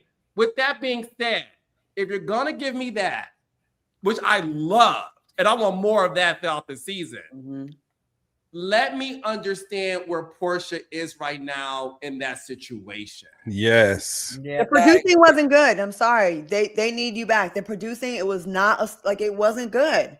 The producing of it wasn't good. The girls are great, but the producing was lackluster. I'm sorry. Porsha was the star to me. To me, in this, for some reason, it felt like Porsha's episode rather than the new girls. That damn dress, she looked good as the fuck. Amazing, but that's why for me, I would never have given Porsha's party the entire episode, because Porsha's been on for 12 seasons. She missed 2. The audience knows her. Porsha is the face of guys. We got to keep it a buck. Porsha is the face of Atlanta Housewives today. Yeah. Today she is. Yeah. Today, right? We can give her that. We know who she is, and we live and we stand and we all those things. We have 2 new housewives. Give them some airtime that they deserve. And then with Porsha is your star.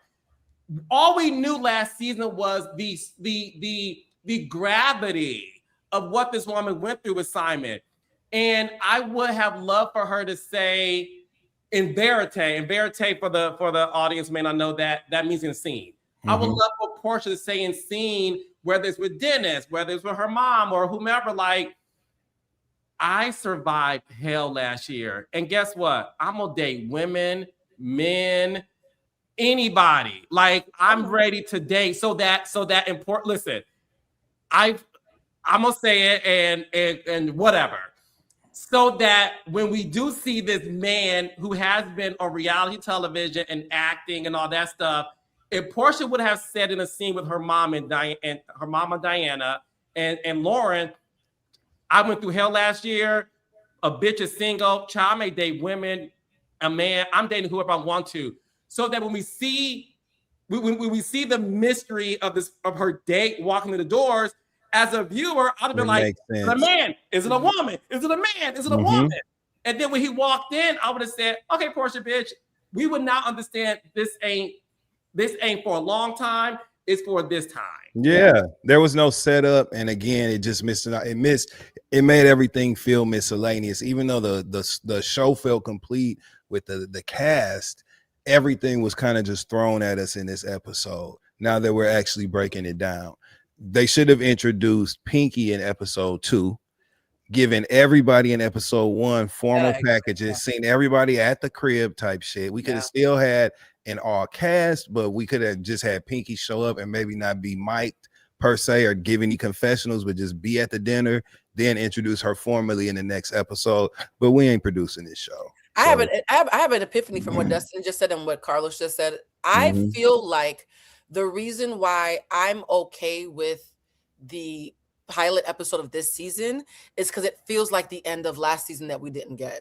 There was something about how last season fizzled out at the end with a random person making an accusation from that was allegedly it was horrible. It ended so bad. This actually feels like the ending that last season needed.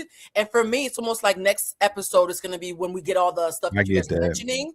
And so that's why it felt complete to me, because it felt like it was tying up a bunch of weird loose, even the Shamia and Porsha friendship, like it felt like all the loose ends from last year that kind of were left like strangled got tied up neatly in a way that could have been boring, to Claudia's point, but they're tied up. We know who the new players are, and then next episode it takes off. That's what I'm hoping is happening. To me, it seems like such an easy, it should have been an easy episode to produce, like what Carlos said. Also, have a quick scene with Porsha, Lauren, and her mom where she's like, I'm thinking about having other girls over to the house and have a mix there, a couple things. And they could be like, wait, what? You just like this, you just got out of this marriage.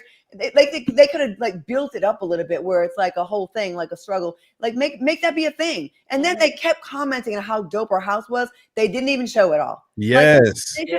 Like we know that house is off the chain and super. Show it. Like they're like, oh, what a beautiful home. We saw one room. Show that shit. Like build it up and make it larger than life. Like I think that's like an easy thing they could have done. And then the anxiety of, we don't know where Porsha and Shamia left off. Like said, Shamia is like saying how their conversation was so hostile on the phone. Like I would have built that more of like, I don't really know if I want to go and fuck with her like that. Like they should have built that up, like build something up. I don't know. That should have been way more dramatic. Yeah. Way more dramatic. How we better producers than that? I'm sorry, y'all need to hire us. We're good producers, Claudia. We'll get it together. No, but the thing is this, and I will say this. When you're doing a first episode, well, all episodes, but as a producer, I will say this. There are so many cooks in the kitchen of a first episode. I can't tell y'all how many times an episode for the premiere is one way we submit it, and it changes and it goes back and forth. So listen, I think at the end of the day, it was solid. It was, I'll speak for myself. For me, it was strong enough that I'm coming back. Yeah, for sure. I do want to ask y'all this though. What did y'all think of Shamia and Kelly's capital BFF friendship? I want to start with Dustin. Felt forced. You know what I'm saying? I think they actually, we see them together off camera all the time. So they definitely fuck with each other. But the constant mentioning and making note of the fact that they hold this place in each other's life felt a bit forced and fake a little bit. You know what I'm saying? It felt like an alliance. That's what it felt like. But they actually do. We know based on social media and shit like that, that they actually do. They are friends in real life. They actually hang out, travel all the time together. So it's not fake, but it felt that way. And what the hell was up with that basket that Shamia put together for Kelly's daughter? The way I would have cussed her ass out in that room, I wouldn't give a damn whose house we was in. Giving my college-age daughter a basket with goddamn rubbers and champagne and shit in it. What the fuck kind of shit is you on? I hate it. I absolutely hate it. I would have cussed Shamia the fuck out with love, but cussed her ass out. You know what I'm saying? And threw the basket across the damn room. They bonded over trauma. I think they trauma bonded because I feel like if you think about it, Shamia and what's the little one's name? I keep forgetting her name. Kelly. She's so cute. She's so cute, like little Polly Pocket. Kelly and Shamia are the First Wives Club. They are the discarded friends of two women from previous seasons because last year was Kelly and Britt who were BFFs, and it was Shamia and Porsha. So it feels like they both got rejected or betrayed and then clung to each other in a storm. And their friendship, I don't really need to see too much more of it, respectfully. It's cute, but it doesn't feel like something I'm invested in. I do think that Shamia's response to Drew, that's the moment when I was like, oh, am I gonna still like you this season? Because it felt like everybody was behaving.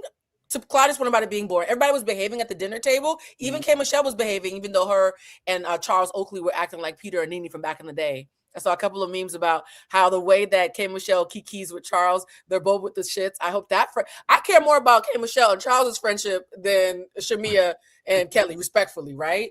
But it felt a little bit odd. And Shamia's weirdness towards Drew, Shamia sometimes acts for the camera. And I enjoyed it last year because that first episode was we all fell in love with Shamia the first episode last season, right? Yeah. I'm more of the thing that Andy warned Stacey about is actually what might actually happen to Shamia instead. When Andy was like, when you're the fave, don't let it go to your head and be on some weirdness. I just hope that she doesn't make being shady towards Porsha like her entire existence and start doing things that makes me root for Porsha instead of her. So Shamia, I'm on the fence about her. She was my favorite last season. I'm not sure she'll be my favorite this season. I know Drew gets a bad rap.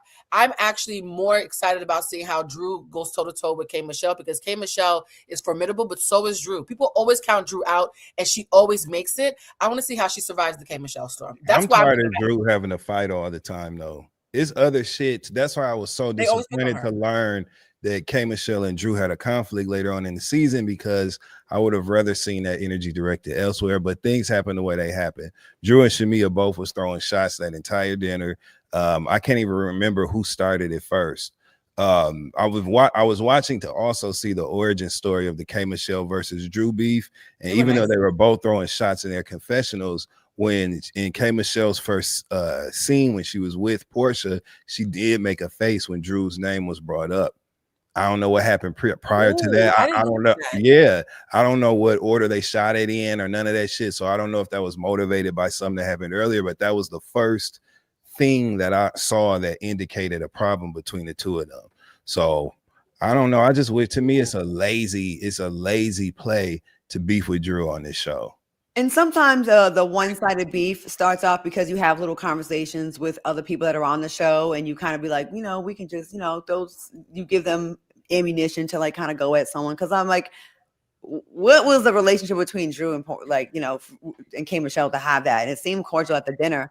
I hope Shamia uses this opportunity as a redemption because we loved her in the beginning of last season, and towards the end, everybody was like really mad at her and they were disappointed. And then she gave that, that infomercial she did or that YouTube video she did where we were like, oh, and Drew had me dying redoing it. Drew had me rolling. Funny. And trust me, I like Shamia. I want her to win. So it's like, oh, you didn't. I was like, no, don't do that. No, that's a no. No, don't. SWV though. SWV, the three girls who sing. I think that was an interesting statement from Charles Oakley. Yeah, he called Shamia and Drew and I just don't want them like to make the same mistakes as last season. Like, get out of that. And when you're at dinner with people and then someone just goes from 0 to 100 real quick, you're like, whoa, wait a minute, what did I miss here? Like, he's messed up the whole vibe of the dinner. That's what I thought about the whole Shamia thing with Drew. I get that too, but I would have checked Drew too. I ain't even gonna hold you. If you ask me where my husband is at, why he not here, that was an open invitation to getting checked because it's a very pointed question. You know what I'm saying? Especially when you're managing your phone. Like, I guess I look at it a little bit differently because I'm like, I know sometimes the producers be behind the other person's head with the phone saying it, and that happens. So I don't really charge them with that big of a a charge when I know that. Wait, Claudia, explain that. What do you mean producers? Okay, so teach me. Yeah. Okay. So Love and Hip Hop season, second half of the season is coming out on the 8th. Okay. So on this second half, I'm really turning up. And there's some things where you're just in a scene, you're in the moment, and you're just doing your thing. You're having your real moment. But then if the producer's like, okay, we need this to go a little bit up. Sorry, I'm giving y'all some of this information. Carlos doesn't do this though. The producers will type in bold letters and say, make sure you ask where her husband is, and they'll hold the phone up. So it'll be behind that, the person you're talking to. They're giving you beats. They're giving you beats. Yeah. So maybe Drew wasn't even want to be messy, but her producer's like, I know. First of all, Claudia's not lying. That does happen, but I don't think that was. I think that particular example, I don't think that happened to Drew. She probably just did her job as she's supposed to. Like, I think I'm just she's staring it up. Yeah. There you go. I think. Listen. She's supposed to say that she's married and her husband wasn't there last season. She's supposed to ask. Yeah. Just like she's supposed to get checked for that too. You know what I'm saying? You ask me some shit like, fuck you mean where my nigga at? You know, Claudia is Drew and Dustin is Shamia. Got it. Okay. Well, we should have you guys reenact the. We should have a reenacted. Yes. I do want to. I want to comment on Shamia and Kelly's burgeoning friendship. Look, what I can say is in real life, like Dustin said, they are best friends. I also understand, and the reason why I know this is because obviously it's Atlanta. I know the girls, so I do know they have a real friendship. Now, if I remove me being Carlos King, who knows these girls, I understand why the audience, they're not believing it. And I think the honesty is the fact that, look, it's because for women over 40 to have a best friend you met a year ago and y'all are that tight, I understand why that does seem to be unbelievable. And I also understand why, like Blue said, people look at that as their trauma bonding over their disdain for Porsha. I get all of that. I logically understand it. I logically I get it. I do want to say, though, they do have a real friendship outside of the show. Okay. But I do think it was the capital BFF, I think, rubbed a lot of viewers the wrong way because it was sort of like a diss to Porsha. And that's something that they're going to have to explain eventually. That was a production choice. That was a production choice. They did like that. That could have been rolled out differently so you won't hate it so much. But she said it. But she said it. Right. But I'm saying, like, if you just started watching Housewives yesterday and you don't follow social media and all that kind of stuff, you wouldn't know that they actually are really good friends. You think this is mad fake. This is annoying as hell. And she's saying it just to get under Portia's skin when really they are putting in the time in real life is what I'm saying. I think two things can be true, though. Let's be real. Let's be real. I think two things can be true, and I'm not mad at this. Yeah. I think they are best friends. And I also think saying the capital BFF was also a dig. Of course. Yeah, I think both can be true, for sure. I'm the Shamia in this, where I had a best friend for 30 years. We are no longer best friends, and now me and Bridget are like this. Like, it's rare that I'm doing the show and Bridget's not in the back room, right?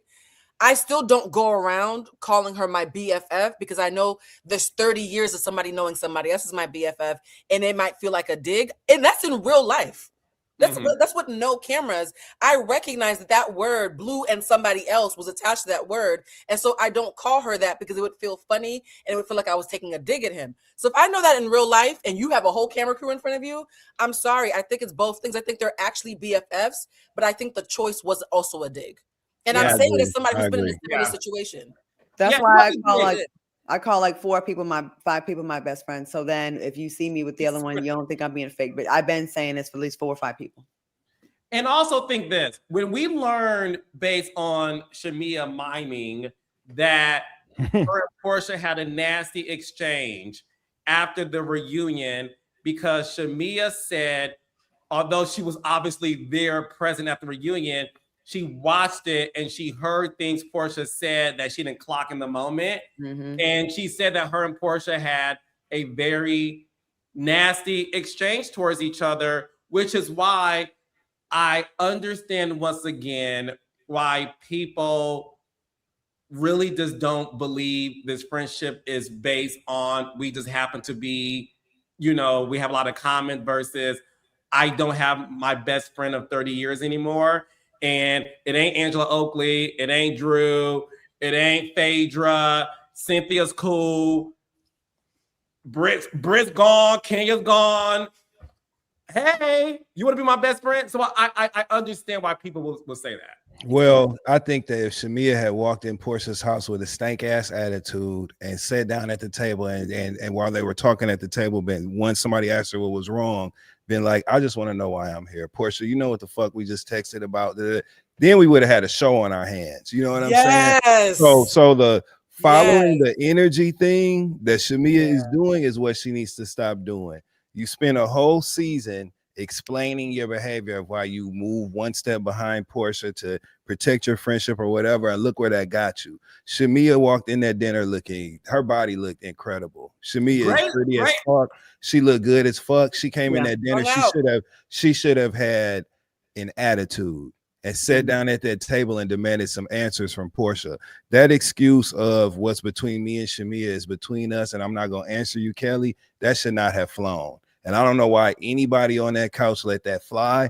That is something that should have been interrupted, to say the least. So I think that's where we missed the mark. And maybe Shamia can only be herself. So her reaction was what she naturally felt inclined to do. But I just wish she would have woke that dinner up with the real situation. That's a great point. I never thought about that. You're right. It would have been nice because the thing is this,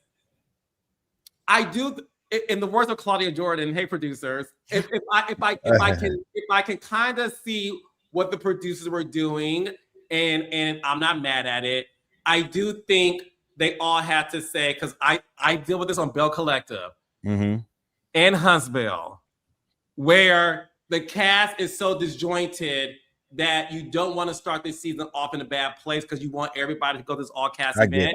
I get that. So I do, but to your point though. But to your point, I do understand your point in the sense of Shamia could have said, I'm going to show up, I'm going to go, but I got to talk to her.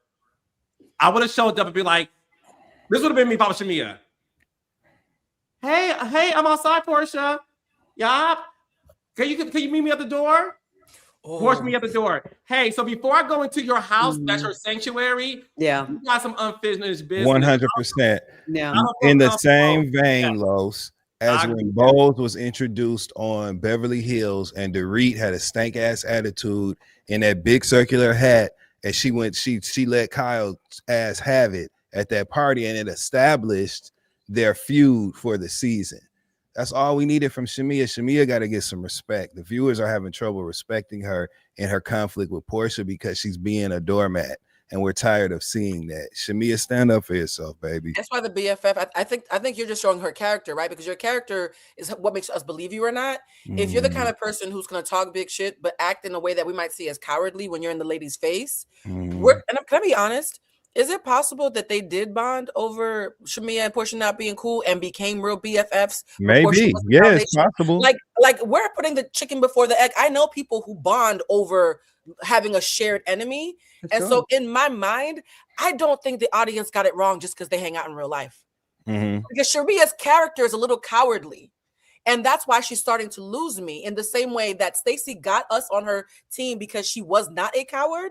I think when it comes to reality TV, cowards don't fare well with the audience. If you talk big shit in the confessional a la Angel, but then face to face, it's all kissy, kissy, kissy with your mohawk. But then suddenly you want to be barking at Drew. That ebbing and flowing feels weird. It feels disjointed. And I will say this too. I pray to God that Shamia and Porsha actually have a real conversation in front of us. Because can we be honest? Sometimes people are scared of their friends.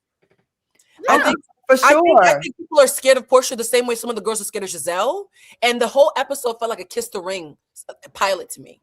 And it's uncomfortable to fight in front of the world, in front of someone that you were running up behind and you were good friends with. And of course, scared of Porsha. I'm convinced now. Even with people that you really like, you're not fucking with right now, but you did love for a long time. Like I have someone that I fell out with recently, and some days I have my days where I'm like, damn, I miss that person. Mhm. But you did mess up on me, but I miss that person, but you were disloyal. It's not like a cut and dry black and white thing, but I know what he likes. And if we can give Shamia any advice, just like to Angel, if she ever comes back, nobody likes a confessional gangster. When you were in the gang, when you're in the confessionals and you talking big shit, but then when you see the person, every time we get the first time, maybe you're like a little bit like, let me feel it out. I don't want to be the one to instigate it. Because honestly, Shamia was kind of damned if she do, damned if she don't. If she came in gangster, she came in too hot. She's doing too much because that's what. But she was miming, Claudia. That's a gangster. How you miming, but then you want to kiss the ring? Okay, so if you come in too hot, we're gonna say she was coming too hot. And if she came in the way she was calm, she ain't doing enough. And they still said she came in too hot because of how she was engaging with Drew. Yeah. So it's just, you're right. You're 100% right.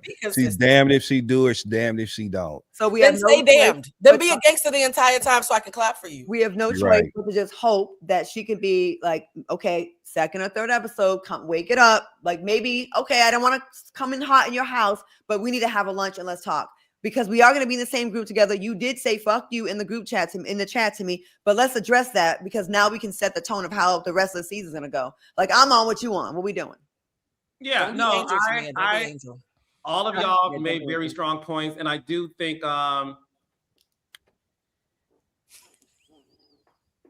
wait a minute, what you know? What you hear? What's coming? You hear about you being scared of Porsha? What you hear? No. I will say two things.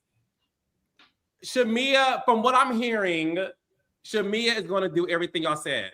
Okay. I heard that Shamia is the villain this season.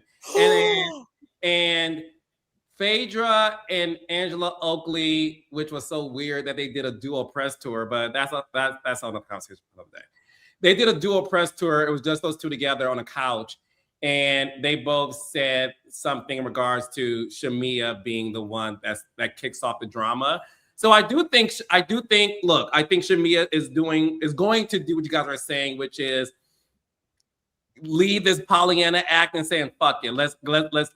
Yeah. Let's go. And I do think there's a lot of kiss in the ring going on, for sure. I definitely can see that. Because listen, even at the party, I want to talk about Kelly and her man Trey. So if you are, if anybody knows social media on Atlanta, Claudia, I wonder if you even know this. Everybody. Trey the Realtor, that's his Instagram name. He's a extremely popular realtor / influencer. He used to have a YouTube series where he would be in the back seat of his Maybach interviewing other CEOs in business. Kelly walks in with him, and I know exactly who he is. And it was one of those things where, do y'all think it's this trend of getting these men for the scene and that's it? Like, is that becoming a trend that y'all are seeing on reality television? And obviously, we can get into Porsha, her man, Mike. No, this is nothing new. We all saw Walter and Kenya back in the day, and whether they were dating for real, or not, Kenya said they dated Justin. And even if they did date, right, he was still a blip in her timeline of niggas. You know what I'm saying? So like, it really was inconsequential. Listen, if we're just filming a scene where people are coming to a dinner party and they ask you to bring a date, you can bring a random. The problem comes in when you frame it as we're actually dating and here's our history, here's a timeline and all this other shit that doesn't add up, and now there's holes in the story, and it seems like you are lying and trying to pass this off as something more legitimate or serious than it is. Do like Marlo did when Nene had that party. What was the party with the theme that didn't make no sense? Bourbon and titties and bourbon or something. Yeah. It was the episode when Giovanna, CAU, when she did all that. Marlo had some random man with her. A bunch of them had dates and shit, and it just was what it was. Stop framing it like it's more than what it is, and then it won't matter. And if your storyline is that you're dating anyway, then these can be just people that you are dating, and it can make sense. Just don't lie about it. Claudia. Kelly. You know, I be knowing the tea. Ooh. Kelly could have really woken it up, and she might be able to still, because there's a guy that I know that both Porsha and Kelly know. What you mean? They both dated him allegedly? Biblically? Yeah. How they know them? You think that's why they don't like each other on the show? Because they both Eskimo sisters. You heard it first here on Monday Night Live. I know that there's a friend, and I'm friends with. I don't want to put this person on blast. But if you really wanted to wake it up, but it's really hard to bring who you really F with on the show if you don't want it to get ruined, if you really care about that person, right? And either one of them, like if that's really your person that you love or you care about, you may not want to bring that person on the show, but you'll bring somebody safe, like, oh, it's a guy that I dated last year, or we fucked around a couple times. But the person you really, really love, if you really want that to be a thing, of course, I totally get why you wouldn't, because that's who you care about in your real life. And at the end of the day, there's work and what I'm willing to give to the world on TV. And then there's my heart for real, who I don't want to necessarily have y'all mess it up and discuss and break down. So, and I understand that. And I'm not faulting either one of them if they don't want to. I know this person was more special to one of them more than the other. But if you really want to wake what it up, the beef is about, Claudia? That's what the real story is of their beef? I don't think so. I don't think so. But I do know that there is a person that it's Atlanta. It's a very small place. There's a lot of people that have people in common. But like, I do get, and I know anytime I say her name, y'all think I'm just giving actually objective advice. Like, I get why one wouldn't want to bring people into the show if you really have a feeling for them, or if they've had your back for years, or what have you. You know what I'm saying? So for years. Carlos, you want to help Claudia out with No. I'm gonna stay out of it because we got a group. I will say this. I'm very proud of Claudia. Thank you. I'm being very, and to the person that said anytime Porsha's name comes up, Claudia's hating. I think I've been very fair and kind to her. I'm complimenting her. I'm giving her. I'm saying I get her, and I need y'all to stop thinking that if I mention this person's name is hate. I have no hatred for anyone on the show. One I dislike the most is Phaedra, because I think she's annoying and fake and a liar, and I really have an issue with liars. But I don't hate her. I don't hate any of the girls. She talk Claudia. Then she talking about. I don't want to make friends with nobody that try to frame me. Girl, I mean, the sex dungeon wasn't a framing. You got some audacity. Let me stop. When she said that, I was like, that's literally what you did to Candy. You committed a crime. And then the previews of next week with Porsha asking old girl if she slept with a married man. I said, I know this ain't happening. I know this ain't happening on Easter. I know it's not. I know it's not. But but I was a hater. Yeah. What? Then Phaedra lied in the first damn episode. Of course she lied. First damn episode, you coming in lying. And at least the producers like, look, we starting this shit off up front, letting y'all know what's up. We don't want to be liable after last season. We keeping our hands clean. This is a lie, and we're gonna expose her for a lie right now. So don't nothing come up later on, and we got to fire somebody else halfway through the damn season. But to Carlos's question about the men, though, can we be honest and pan out? This is not just reality TV. We're in a new era of men who are baddies who date powerful women because they're clout chasers. And so I think this is bigger than reality television or even Atlanta. I think that is a wave of women dating men who are hoping that if you're attached to a platform that they'll get to sit on the FaceTime for 3 hours and have a subplot. Like that random man that Drew had on her phone. Like, I think there are men who... No, he's not random. Situation. He's not random. He's not random. Black. I know Black's been mentioned before, but I'm saying that there are some men who part of the appeal is that you're on the show. And they want to date women who have clout in the way that we used to attract it. We used to say women were clout chasers. I think straight men have become the new clout chasers now. And the shows are just highlighting something that's happening. Oh, there's a lot of bad bitches now that they want to be. I mean, you heard Porsha's guy on the skit saying how it would help his brand and all that kind of stuff. And that does make me feel bad for the women in a way, because the show puts pressure on you. You got to bring someone this year. You have to have a relationship. You have to, or if you want your peach back, you're going to have to show up with someone. Well, my bad. I ain't hear you, Los. Go ahead. No, go ahead, Dustin.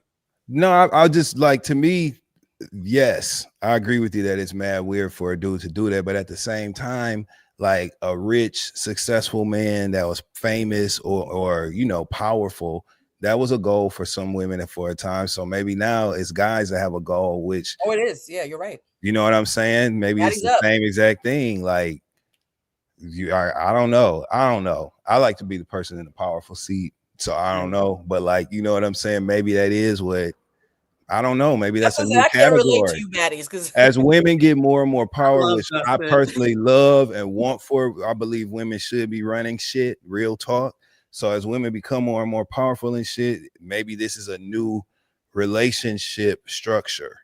You know what I'm saying? It's predatory though, because of misogyny. And so women, when we did it because we didn't have enough. And so we had to hitch our wagon to men. Perfect example. Women couldn't have their own bank accounts until 1974. Right. So a woman wanting a man in order to give her whatever was because society was structurally built against her. And so marrying a good man would equal what society was doing against her. Men don't have that. Misogyny doesn't do that to men. So men already have the privilege and are being baddies on top of that. So it seems equitable from a distance, but it's actually predatory. I mean, I feel what you're saying. I'm just saying it's a new incarnation of relationships that we starting to see more and more. It is. You know what I'm saying? Yeah. Like, and the women, you know, in the women's defense, and I will say all of them, there is, again, immense pressure to show up with someone, right? And, you know, I saw someone talking about this, what's it called? Like pretty guilt, or women that got it going on. Like, if you don't show up with a man, the first thing they come for you is, you ain't got a man, what's wrong with you? Imagine being on a reality show. Now it's times 100. You got to show up with someone.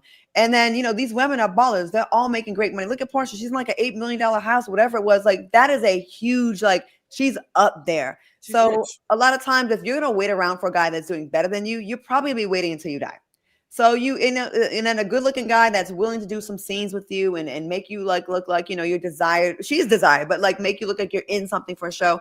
I get it. And these men are loving to sign up for it. And I do agree with you, Dustin. There is a shift where before things that would be looked down upon, like, no, I'm a man, I would never do that. Now it's like, well, why not? Women have been getting with the athletes and the baller men. Why can't I? And yeah, it is a change in society. It's a false equivalency though, but it is a change. Yeah. No, it's my Wi-Fi acting up. Yeah, it's freezing, but we're all freezing. We're all freezing at certain points. Oh God. Yeah. Do I need to leave and come back in? But a lot of those men in Atlanta, I mean, they ran through. A lot of the men in Atlanta are ran through. They've been on multiple shows, on multiple different girls' DMs. Like they were like just hoping for one of them to like kind of notice them. You know, when they get on the show and they are linked to someone on the show, they have to unfollow other women from shows that they were following before, or maybe sending DMs to, read between the lines. You know what I'm saying? So they do that. Maybe it's like being a gamer. Like once you go on Survivor and once you go on Dance with the Stars, and you know you're a gamer, so you go through the circuit. Maybe that's It's not a money issue. I feel like the whole thing about, well, if you're looking for a man who makes more than you, you're going to be waiting for a while. No, I think women are waiting for men with integrity, which is not monetary at all. If you met a man who was not a millionaire, but was, let's say, making decent money, and he's just rocked with you and wasn't a clout chaser, I think a lot of powerful women would deal with the man who makes less than them if he had integrity. And they can trust him. Yeah. I don't think it's the money thing. I think it's a lack of masculine integrity that we're used to. Like, we could take it for granted with Carlos and Dustin. We can hear you. Riley, you still blurry, friend. They said Mr. False Hate says Carlos has the Colorado Wi-Fi. No, they called you Angel. Oh no. All right, let me fix it.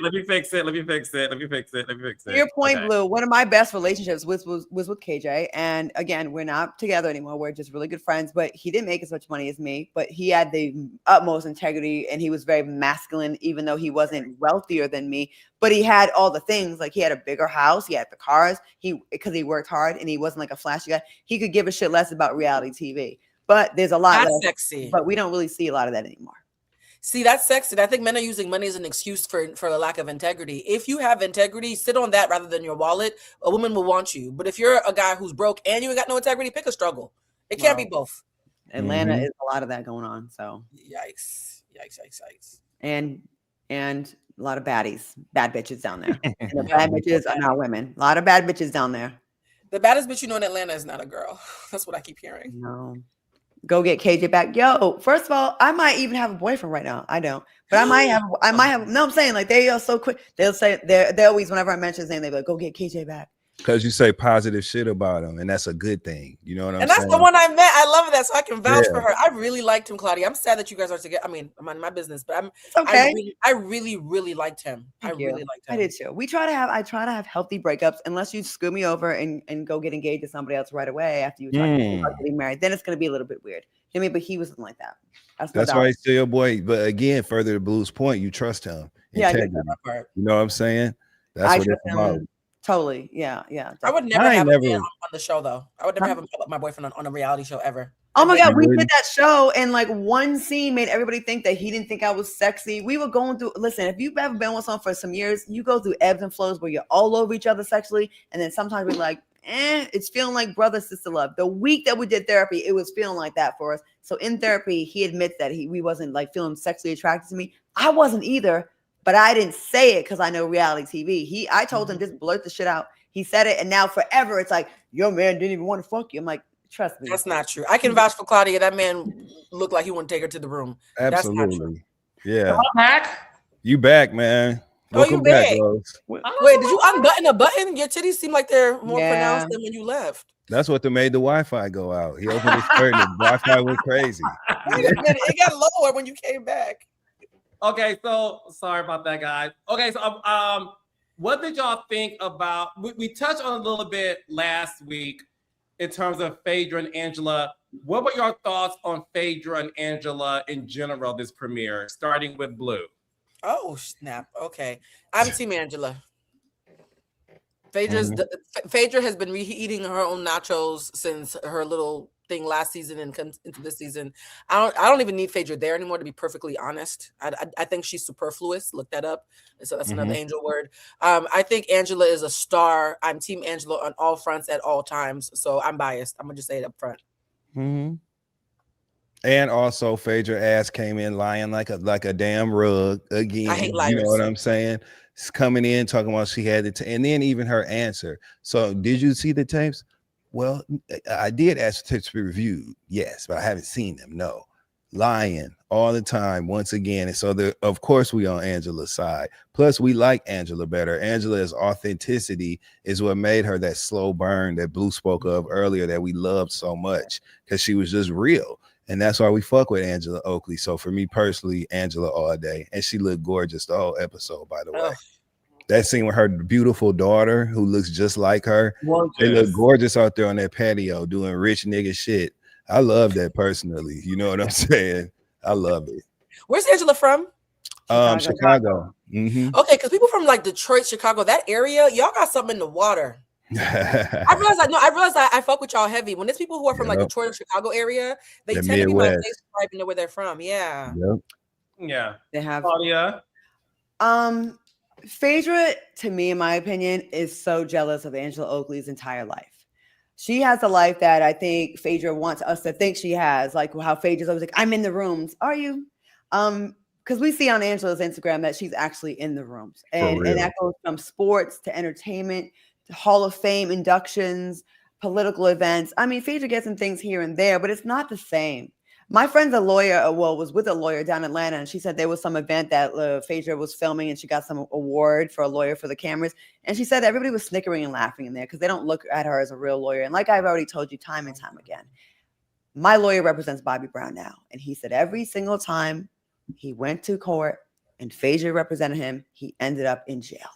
So I will never give her props as a lawyer because she's not a good one. Anyone that, like, when you go and you see a place in LA, like on Pico Boulevard, with the phone number, and they say they do dry cleaning and sell donuts, you got to pick one. You got to specialize in one. If you're a reality star, a twerker, a donkey booty video, you're a fitness model, you're with Wilhelmina, you're a mortician, you're a lawyer, you're a this, you're that. That means you're not great at any of them.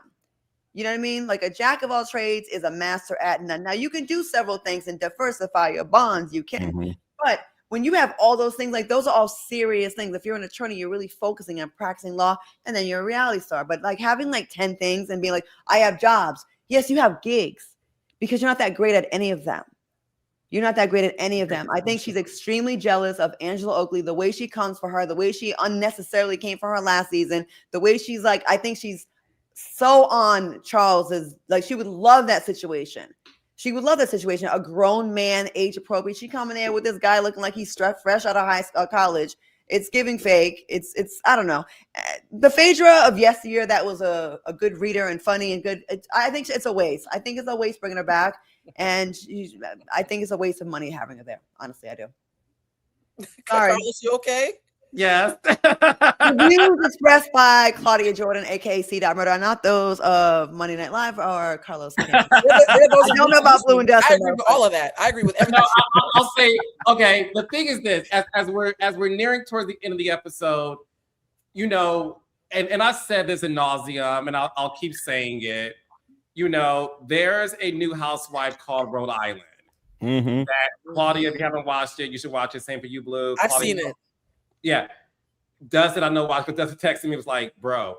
Rhode Island is a new housewife show, and it made me fall back in love with the genre of reality TV because those ladies are so real that I am shocked. And that's sad to say as a viewer of reality television. I'm shocked at how honest they're being about my man cheated on me. No, I'm not a swinger, but I had a threesome. Wink, wink. I'm pretty much I'm a sugar baby. I live in a 20,000 square foot home. My man lives in Miami with his girlfriend 6 months out the year, and I'm here with the live-in housekeeper. And they're arguing about some real shit about, no, bitch, you sent a photo of my man's mistress to me, and now we got beef because you called my job to get me fired via HR. And when I say all that to say, you know, I do feel like some of the girls on the show of Atlanta, they're performing for the cameras. Yeah. And there's and I want to be very honest. There is this difference with, okay, bitch, the red dot is on. Let me give a little 1, 2, 1, 2, because I know I can't be there like this. So right. let me amplify my personality a little bit. Yep. But it's a drastic difference with being so conscious of the cameras to where you're not even being honest about what's really happening in your life. And everybody's looking for the joke. Everyone's looking for the read. And I just want reality stars to get out of that. And it's unfair to your followers on social media who fell in love with you because you were real. And if you're newly stepping into this genre, I'm not even mad at the new girls anymore because they feel like, well, I got to watch this one who's been on the show all this long get away with it. So I got to step up. Pinky. That's why Pinky's so good, because Pinky didn't do that. Yeah, and I can't wait to see. I'll as they show the coming attraction for episode 2. Episode 2 looks very promising, and I think everything we talked about will be in episode 2, and that's great. But I do miss seeing somebody's real boyfriend. I miss somebody like I. The bars in health, Carlos. The bars in health. That's what we're missing. We're missing things. Yes, like they were talking about Kim Zolciak, and y'all said a lot. Hey Kim, the fact that at least she said, I have a man, y'all can't see this motherfucker. Right. You know what I'm saying? I got a man though. But Kim wasn't dating other men for the show. She was like to pretend like she didn't have that going on. Like Kelsey on Rhode Island, which is your point. Yeah. Rhode Island's that girl, honey. Talking about my husband used to date my sister, but I took him. I was like, oh my God. All of that. So to see these ladies with these men that I know I'm not going to see in more episodes. It's like, guys, it's what Claudia said, like, guys, we know your real man, you don't want to bring him around. And if that's the case, then tell me. I was disappointed that Gerald missed his flight because I'm just like, I feel so bad for Shamia because I know how bad Shamia wants this. Yeah. I will go on record saying I think Shamia wants this more than anybody on that show combined. Agreed. Because she's been around it so long and she finally got it. And I feel bad that it's not the dream she set out for. And I feel bad that, yes, you have a supportive husband with who's providing with this lifestyle. I feel horrible that this man did not show up for you. And let's just say his flight was delayed and that was the case. I would have said, I know how important this is for you. I'm not gonna fly out. I'll fly out the next day because I know how much this means to you. And I feel bad. Listen, I feel horrible for her because at least she has a real husband who is there physically, but he's not there for her emotionally on the show. That's so hard to like really have a real relationship, but he's not willing or doesn't want to come on the show and cooperate because it's like, it's such a thing. Like a few scenes will go a long way with making her look supported. And I think that also kind of transfers over to the women kind of treating her a certain way. Your dude's never there having your back. Like you can play with Angela, but you can't play with her that much because you have to deal with Charles and he has her back. You know, you has her back. And there's power in that. A woman walks with a different swagger, a different kind of confidence when it's like, it's us. It's a united front. It's not just me and y'all piling on upon me and me having to like make an excuse like, oh, well, he missed his flight. And I do feel bad for him. And I hope he can just like see the importance and how he doesn't have to do a lot. And I get that he's a serious person. He doesn't want to get in the BS, but he's gonna, you're married to a woman that's on a reality show. Just be there. It's what you said. Angela, you can say what you want about Charles. And the reason why I'm not going to give Gerald grace, I'm just not. It's because Charles Oakley is an NBA legend, right? And yes, he loves the cameras. Fine. But at the end of the day, Charles ain't getting paid. But Charles, I believe Angela behind the scenes said, motherfucker, you're going to show up for me. And I believe he said, I got your back. And he at least was there for her because Claudia's right. When a woman has her man next to her, even if he's mute, it's sort of like we're a team. You know, his presence is enough. Yeah. You dealing with two people. You're not dealing with a woman that's just off on her own. Like, and that's what's kind of like sad. Like, there is a respect that they give you. I mean, look at how male-centered society is. A lot of women are too, right? Where's your man? Where's your man? That's the first thing they go for your neck is where's your man? He doesn't even have to say anything. Just showing up. Yeah. That's it. And as far as Rhode Island, I will start watching it. I will say there's a lot. Rhode Island is the have and the have-nots. There's super rich old money. There's a street, a boulevard called 10 Mile Drive in Newport. Taylor Swift has a house there. There's mansions that we used to go to in Newport that oversee, it's on a cliff, oversee the ocean. That's what we would have our proms. They have homes that have gold on the window, like how kings and queens used to live. They're Vanderbilts. There's extreme wealth in Rhode Island. Then there's also the hood spots, the east side, Broad Street on the south side. And those women, like, even if you're wealthy out there, like, in most other parts of the country, when people have money, they may have started off like talking like rough around the edges, but when they get rich, they all of a sudden they all have British accents. Rhode Island's not like that. Like they'll be billionaires, millionaire families, but they're gonna be like, what the fuck? You know what I mean? They're still gonna be rough around the edges. So that's why it's gonna be so appealing, because that's just how the women are cut in Rhode Island. It doesn't matter like the level you're on financially, they're still very, very, what you see, bitch, is what you get. And yes, I'm a millionaire, but I will punch in your fucking face. Shayna Moakler is from Rhode Island, and I think I would have loved to have seen her. That makes sense. Shayna Moakler, with all her wealth and richness, and was married. Let's not forget, she did punch Paris Hilton in the face at Hyde nightclub for messing with her man, and she had a lot to lose and did not give a fuck. That is the essence of Rhode Island girls. We can get it. It's wherever. It's wherever. The show is good. And one last note about Atlanta. Shout out to Cynthia Bailey. Who opened the motherfucking episode up with that fly ass scene, clicking the remote. I thought it was Porsha at first. Yep, but that was it. She turned around and we saw them. She looked good. Okay. And we do. I said, yeah, Cynthia, preside, baby. She looks great. She doesn't give friend of the show. She gives main character like mother. Yeah. Gives mother. Go ahead, Blue. I just have a quick question because as you guys were talking, something just hit me. Everybody here has all these big dreams, right?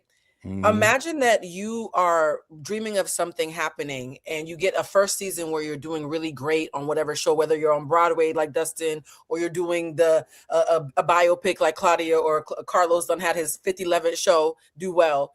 And your partner now knows what's at stake and all eyes are on you and they still don't show up the second season. I think it's worse now because of last season that he's not there. Last season could have been a fluke because he didn't know if it was going to take off or not. But to see your wife finally get the moment that she's been waiting for and been adjacent to for a decade plus, and to still not show up, it soured me on him, guys. It soured me on him because that's a level of disappointment that I can't excuse anymore. I can't unsee it. I agree with you. He knows after last year and how much they come for you, and like it's like constantly letting her down. It feels it's uncomfortable. It's uncomfortable to watch. Like it's like that's what it is, and it's unfortunate because she actually has a real husband, and to see Pinky with her husband, K. Michelle with her husband. You know what I mean? Angela with her husband, and then the Shamia walks in, and child, it made me sad. But Raindrops, let us know what you thought about the premiere. I'm going to read the super chats really fast. We got Kels. Happy birthday, Blue, Dustin, and Claudia. I'm 53 on April 8th. Happy birthday, baby. April babies are the best. Heck yeah. Road Baby, can y'all do Real Housewives of Charlotte? Baby, you asking the wrong person, baby. Amina Josephine, Claudia, do you know any of the women on Rhode Island? No, I've been gone for like 30 years, so they're a lot younger. I don't know them. I don't. Relicity, Claudia and Carlos, will y'all go on Traders? Oh, that would be amazing. I hope y'all do. If they ask, yes. Of Claudia. Course. I'm taking all jobs. You see me on TV. We in a recession, a war, World War III. The economy's fucked Claudia up. will be a faithful, and Carlos will be a trader. Yeah, I got all these bills. These bills ain't stopping. I do not have a Gerald. So yes, I'll be on Twitter. I'll be on the Next 15 Part 2. I'll be on Real Housewives of Dallas, whatever. Yes. Let's go, baby. Let's go. That'd be hilarious. Alexis 1418, I love when Claudia, Jordan, and Dustin get active. Thank you, LA Experience. Alexis also said, Dustin, happy early birthday. Thank you so much. Black intrinsic gravitas. Nothing about Phaedra's hitting lying ass. Agreed. Miss Hartman. K. Michelle was the addition we didn't know we needed. Absolutely love it. Agreed. I love Amina said, Carlos, why don't they cast someone that lives in Trilith for Atlanta Housewives? I used to live there. My God, there is wealth and mess in that community. Amina, you're right.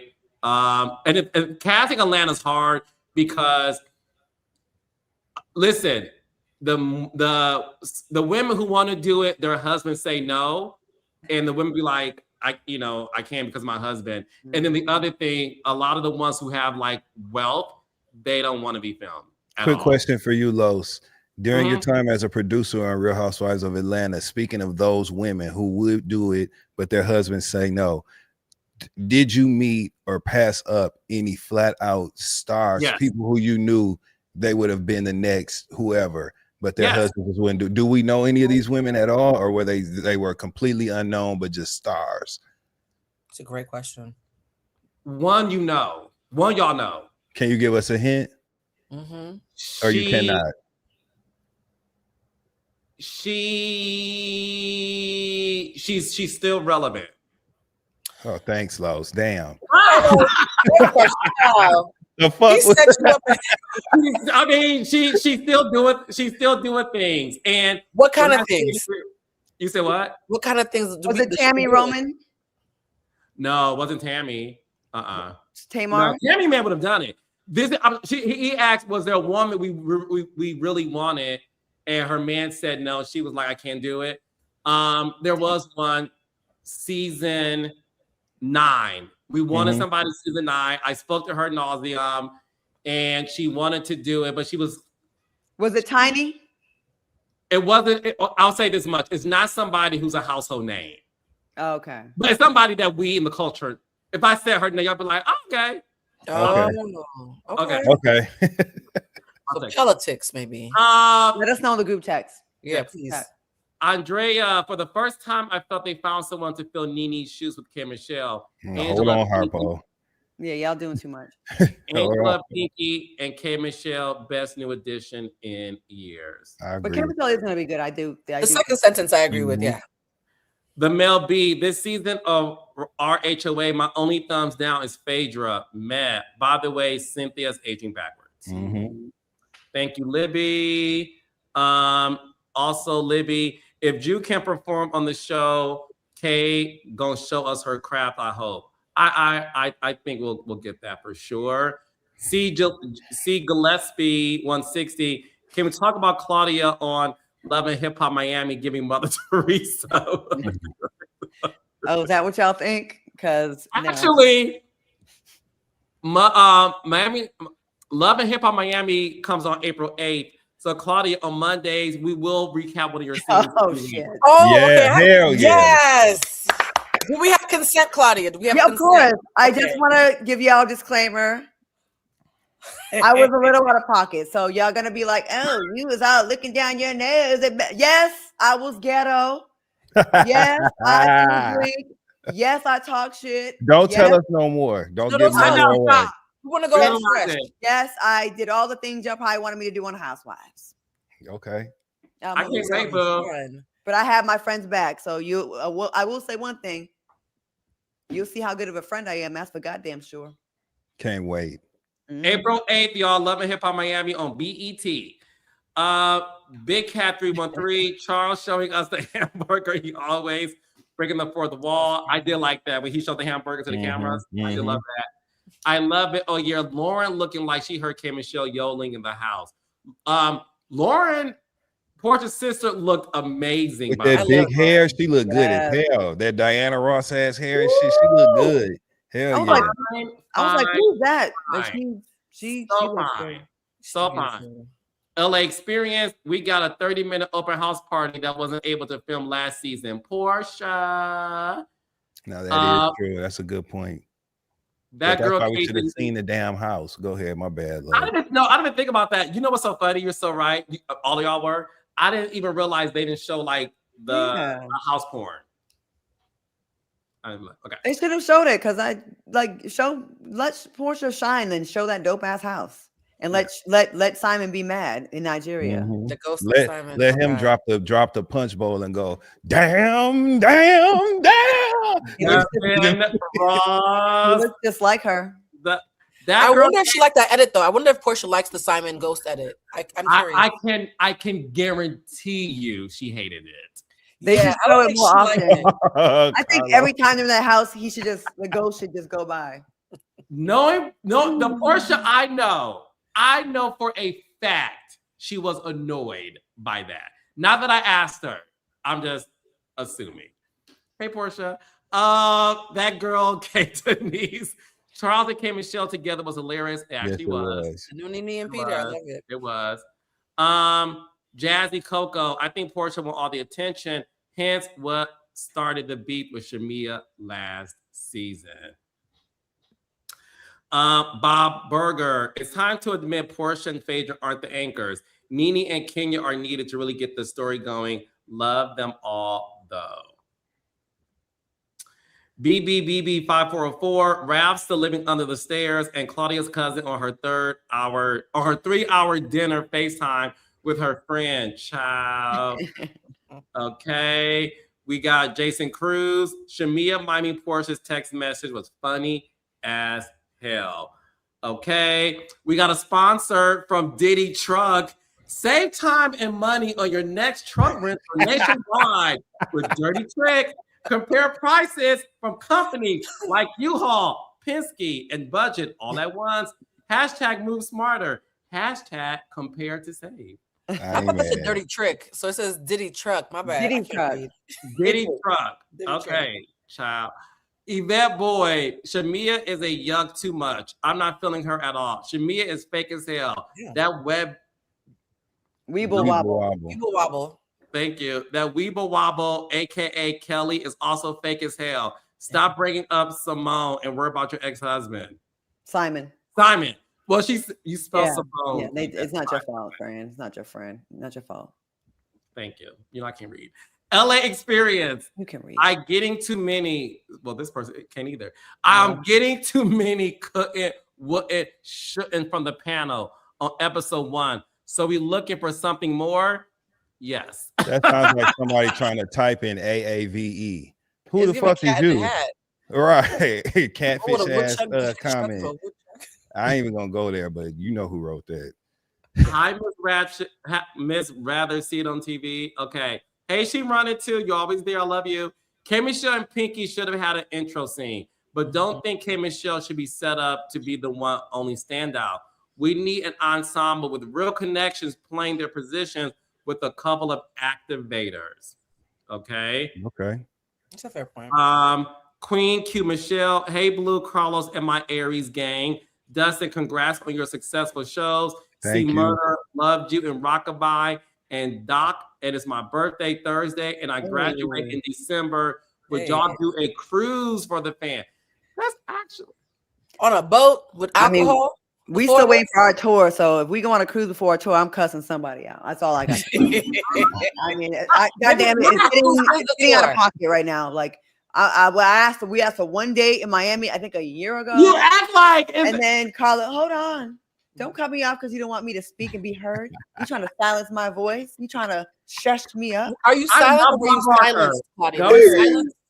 The fans wanted. You went on tour with several other people. You have multiple tours, and we wanted one day to Miami. Oh, we're working on it. Check your phone. What? Liar. You had me all hyped up. I thought we were definitely going to go last year. Me and Dustin were all having sidebar conversations, how excited we were. I was looking at apartments in New York to relocate. Damn it, we want a tour. We want a tour. Have I ever wait a minute? Have I ever not rose to the occasion when I said I was going to do something? Claudia, for the tour, you have.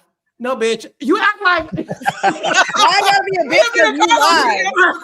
I gotta be because you lied and you led me on. You led us on. You hurt us. You and lies. I literally plan things in advance of stuff. It's only April of 2026. What about tarot cards? Let me pull some cards and if we're gonna get a tour this year. Blue, can you do a live reading right now and ask if with us? And if we put in request, I want an Emmy.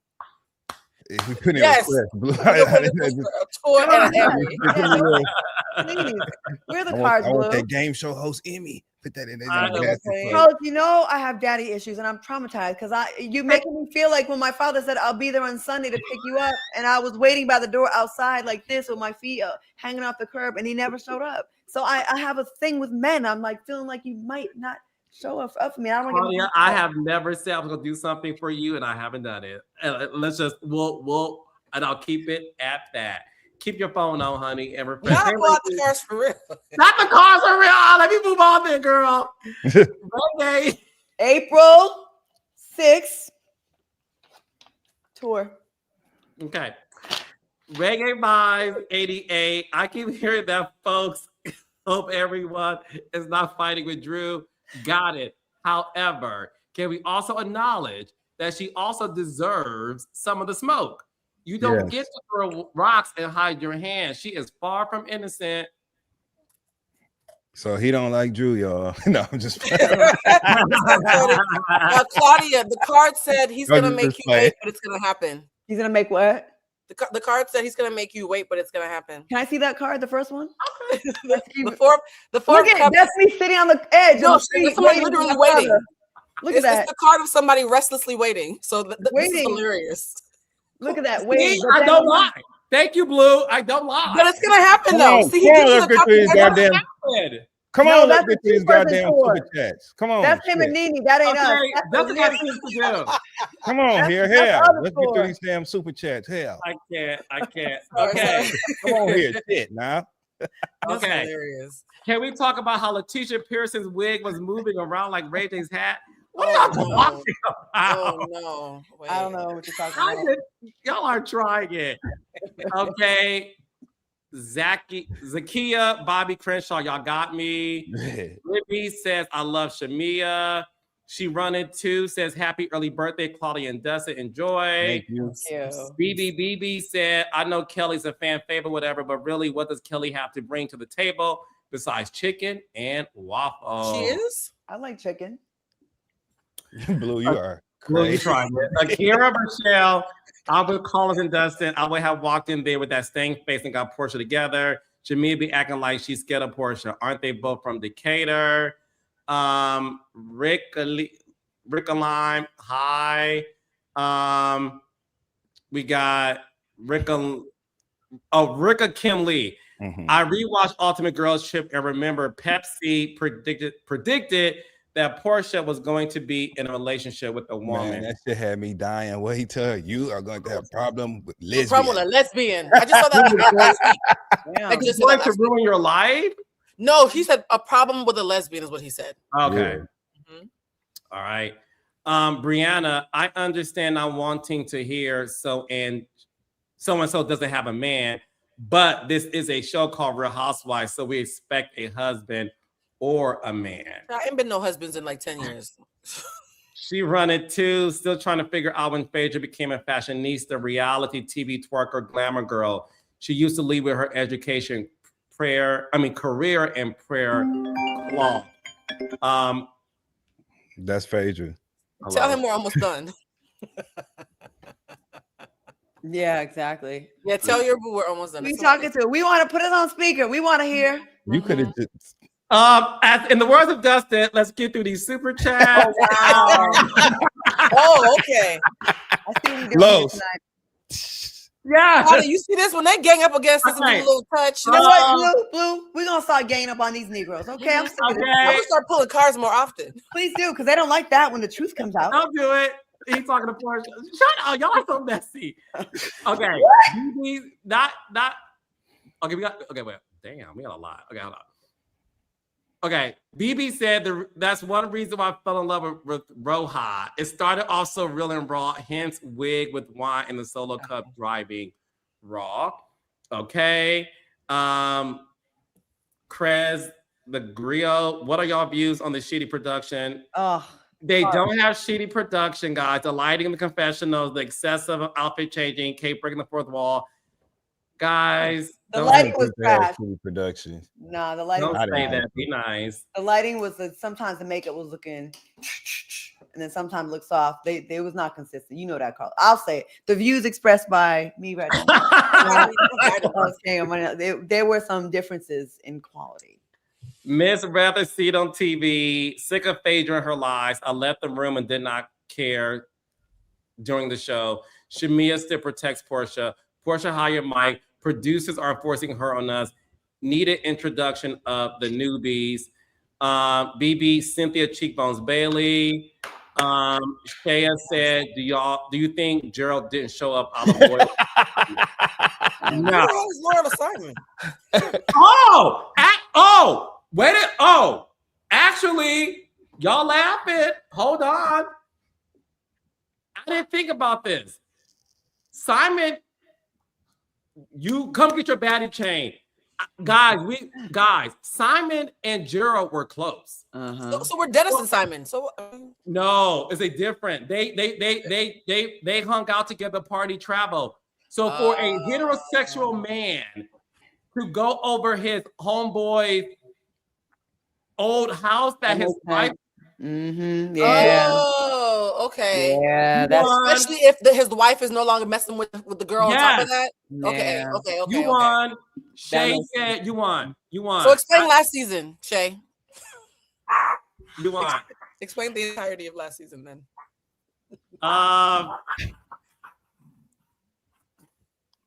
That mean the doorbell just rang. We gotta go, y'all. Damn, busted the door like a Kool-Aid man. That dog, Godiva and Brody over there smelling legs and shit, smelling shit. Carlos, do you want to go and want us to finish the show? It's cool, bro. Carlos, handle your business, my nigga. Go LA ahead. Experience. Stop. Oh, that dog is snitching. See, that's why I fuck with cats. Cats would never tell. Your dog is over there. But that's good. That mean they like them. That's good. They do like them, yeah. Aries. They just answered you. Aries love April 3rd. He'll love. Haven't met an Aries I didn't love. Okay. Sweet honey, I do feel bad for Shamia because say what you want about Charles Oakley. He always shows up for Angela. Amen. Stop. Oh, they tell me. Melanie Rankin to the esteemed host Carlos and panel Dustin the Boss Ross, Steve Murder and Blue. Thank you for another great Monday. Happy birthday, Dustin. Thank Love you. y'all. Aww. Thank you. We love you too. Thank you, Love Melanie. y'all.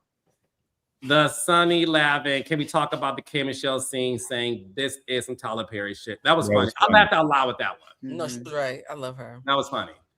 Ashley Michelle, we did see it for Fallon's package, or however you spell her name. We did too.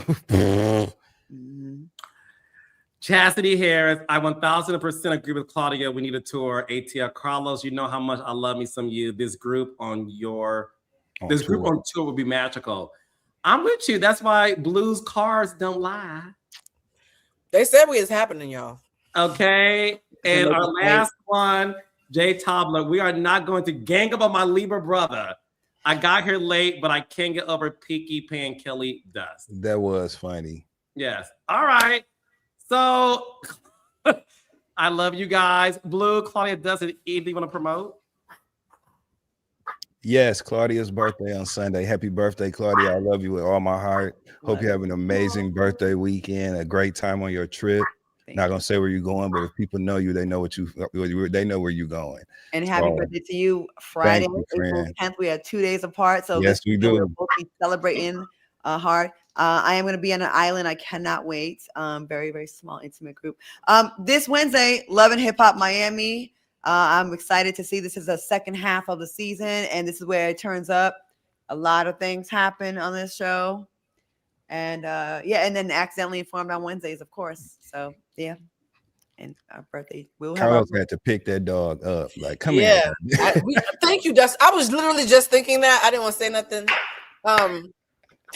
Okay. Open your door, Carlos. Baby, the door been open and closed. There's somebody in the bathroom. I'm Blue Centric. You can find me on Blue Centric Live on YouTube. I'm gonna be traveling. So you guys, I won't be here next Monday because I'm gonna be on a road trip with my sister. Oh, she's moving, so I'm gonna drive with her on Monday. But I will be back on 420. But while I'm gone, I will see Dustin this weekend because I'll be in New York this weekend. So Dustin, I will hit you up and see if we can get into some shenanigans because our friend is turning 40 and I want to absolutely. Dustin will tell you how I'm doing. He'll give my update from me next Monday. Yep. Nice. Can't wait to see you. Yes, it'll be fun. New York is always a good time. Carlos, happy birthday, Dustin. I love you, my brother. You already know. Thank you, man. I'll be celebrating with you soon. Thank you for everything. Claudia's birthday is Sunday. You are like a sister to me. And, you know, I love you. And you're just feelings. Yeah. I love Claudia. She knows that. Let me get that Kingdom Reigns credit card real quick. If you let me in person. How about that? I never see. He always leaves the city that we're supposed to both be in. In person. He's like, I just left. Let's use it together. Carlos, wait, you didn't answer something. You were gonna say which housewife was your type, and Claudia asked you about 45 minutes. Oh, we knew that. Yeah, Porsha. I didn't know that. Everyone knows I have a crush on Porsha. He does. It's really Luann. No, I'm just playing. I'm sorry. Sorry, the comedian jumped out. My bad, y'all. I'm sorry. That's crazy. and Raindrops, I'm dropping an interview tomorrow at 12 o'clock Eastern Standard Time on my YouTube channel. Check it out. It's with a couple. Mm-hmm. Oh. That